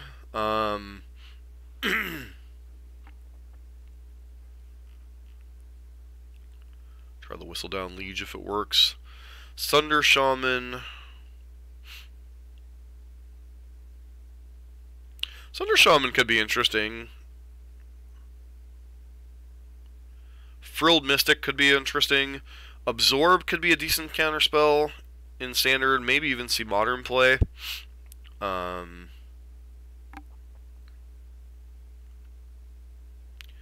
Fireblade Artist. At the beginning of your upkeep, you may sacrifice a creature. When you do, deals 2 damage to target creature, opponent, or planeswalker. Interesting. Mortify coming back in the Standard. target creature from an opponent's graveyard on the battlefield under control against sacrifice at the beginning of the next end step. Cabre Mockery could be an interesting card.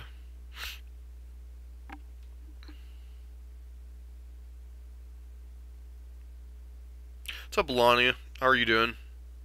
Yeah, I'm just going through the entire list. Like, this is my first time actually going through the entire,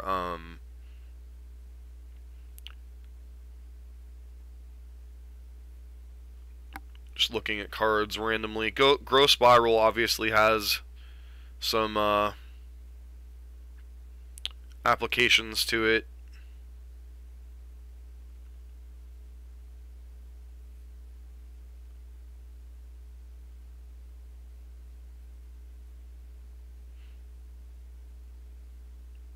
Burning Tree Vandal could be an interesting card for some standard decks, not necessarily modern.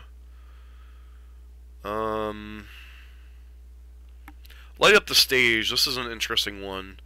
Sell the top 2 cards until the end of your next turn. You may play those cards. That one could see play as a couple of. Skewer the Critics. Obviously, it's basically Chain Lightning, and then Spike Wheel Acrobat.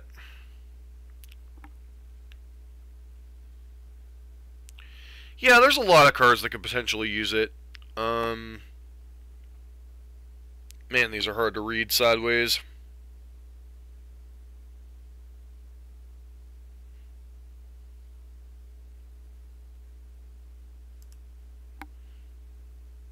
Destroy target non-basic land. Bedazzle deals 2 damage.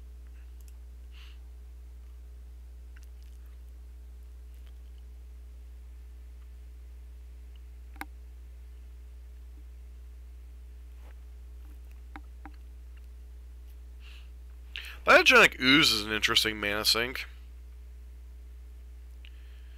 Whenever opponent activates an ability of an RF that isn't a mana ability, deals 1 damage to that player.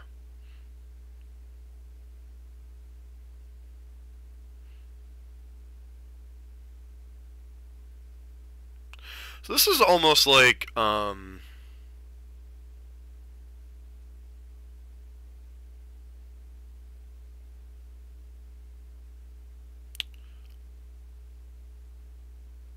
would you give your... Oh, it gives +3/+3.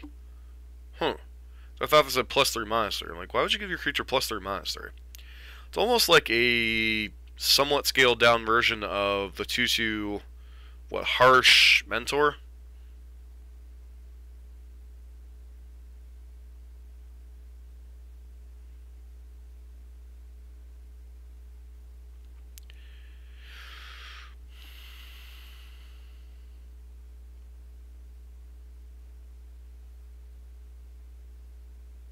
Gates Ablaze? What the heck?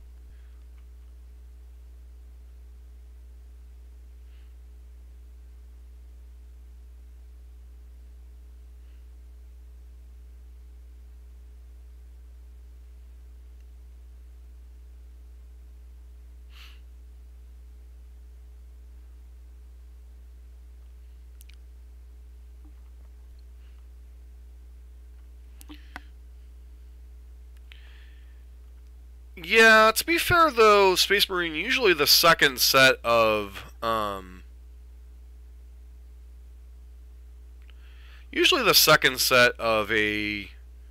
block like this is kind of anyway. The big upgrade is these entering the format. And Wizards knows that the set's going to sell simply because these cards are in it. The rest of the set has some interesting stuff, but I don't know that there's anything in this set that I'm just like, oh, that's the next Niv Mizzet, or oh, that's the next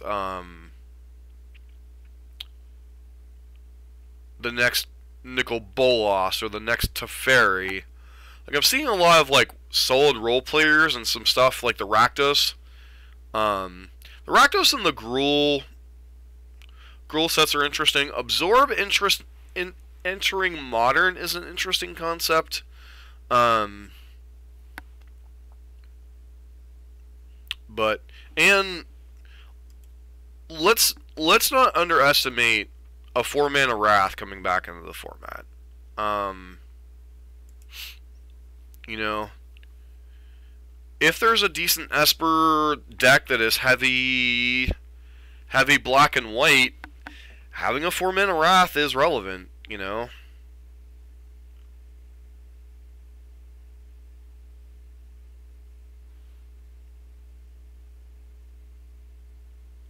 What on earth is this card?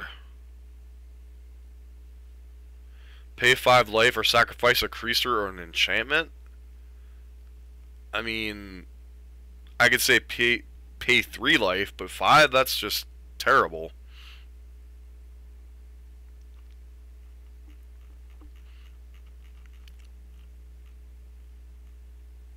Yeah, there's probably some Jund decks out there that warrant testing. So, I know it's a common Jan, but it still seems like a very high price just to kill a creature.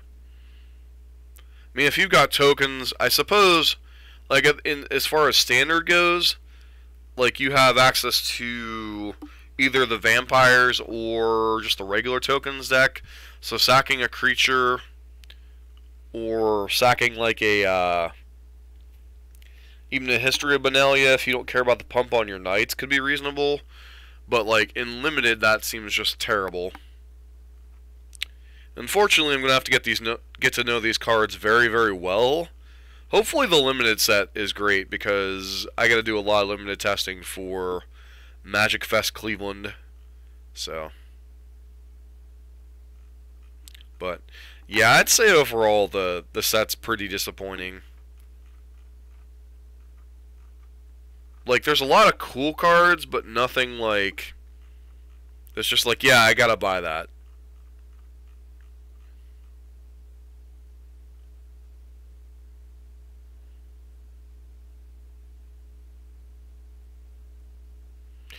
Yeah, Jan usually is referring to standard when he asks most of his questions, although he does play quite a bit of modern too. Yeah, I have to say I'm not terribly impressed by the set. The Planeswalkers are kind of garbage.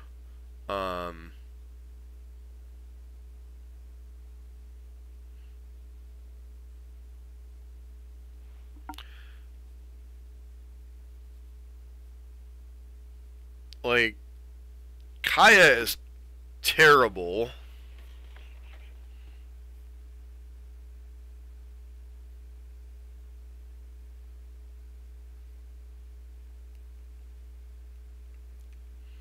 I mean, I guess it's a pseudo graveyard hate card, but god, that is terrible.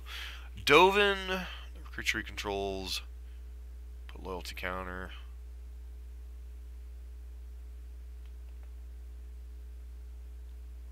Like, Dovin might be fine in like some type of mono blue or blue white thing, but I don't know. All the Planeswalkers are pretty rough.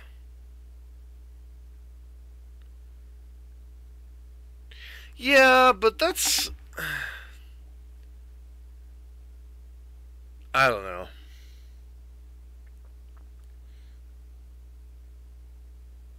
Just doesn't seem good. Just does not seem good. So.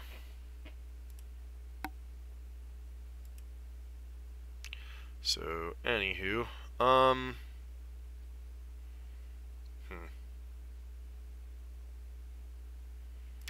we have been streaming for 2+ hours for a Burn League. That's kind of rough. Yeah, so. Is what it is. Burn, obviously 3-2, deck still solid. Be a couple days before we get the new cards to start tinkering with it. I have class Wednesday and Thursday evenings anyway, so it's not like I can do terribly much with the new set until the weekend as it is. So, because you can play all the birds. Fair enough, Jan, fair enough. Wing Falcon, Healer's Hawk, Artifacts Assistant. Yeah, that's true. Alright, everybody. Well, let's say thanks for hanging out this morning. I think I'm going to call it a stream. I might be back this afternoon with some more content, but I need to rest my eyes and such for a little bit. And as far as the rest of the week goes, I might do a short stream tomorrow. Wednesday and Thursday are going to be a no-go, and Friday it'll either be a short stream or I'll be going to F&M. I'm not sure which. Plus, I gotta go see the new Dragon Ball Z movie in theaters. So, while it's actually out in theaters. So, I know I'm a bit of a dork. So, anyways, thanks everybody for hanging out this morning, both here on YouTube and Twitch. You know, simulcast is going okay so far. Still not getting many viewers on Twitch, but that's to be expected. YouTubers, thank you very much for hanging out. Yep, Brawly. So, alright. Hope everybody has a great day, and thanks for hanging out this morning, guys and gals. This has been Dusk for Us Still On Gaming. Hope everybody has a great day.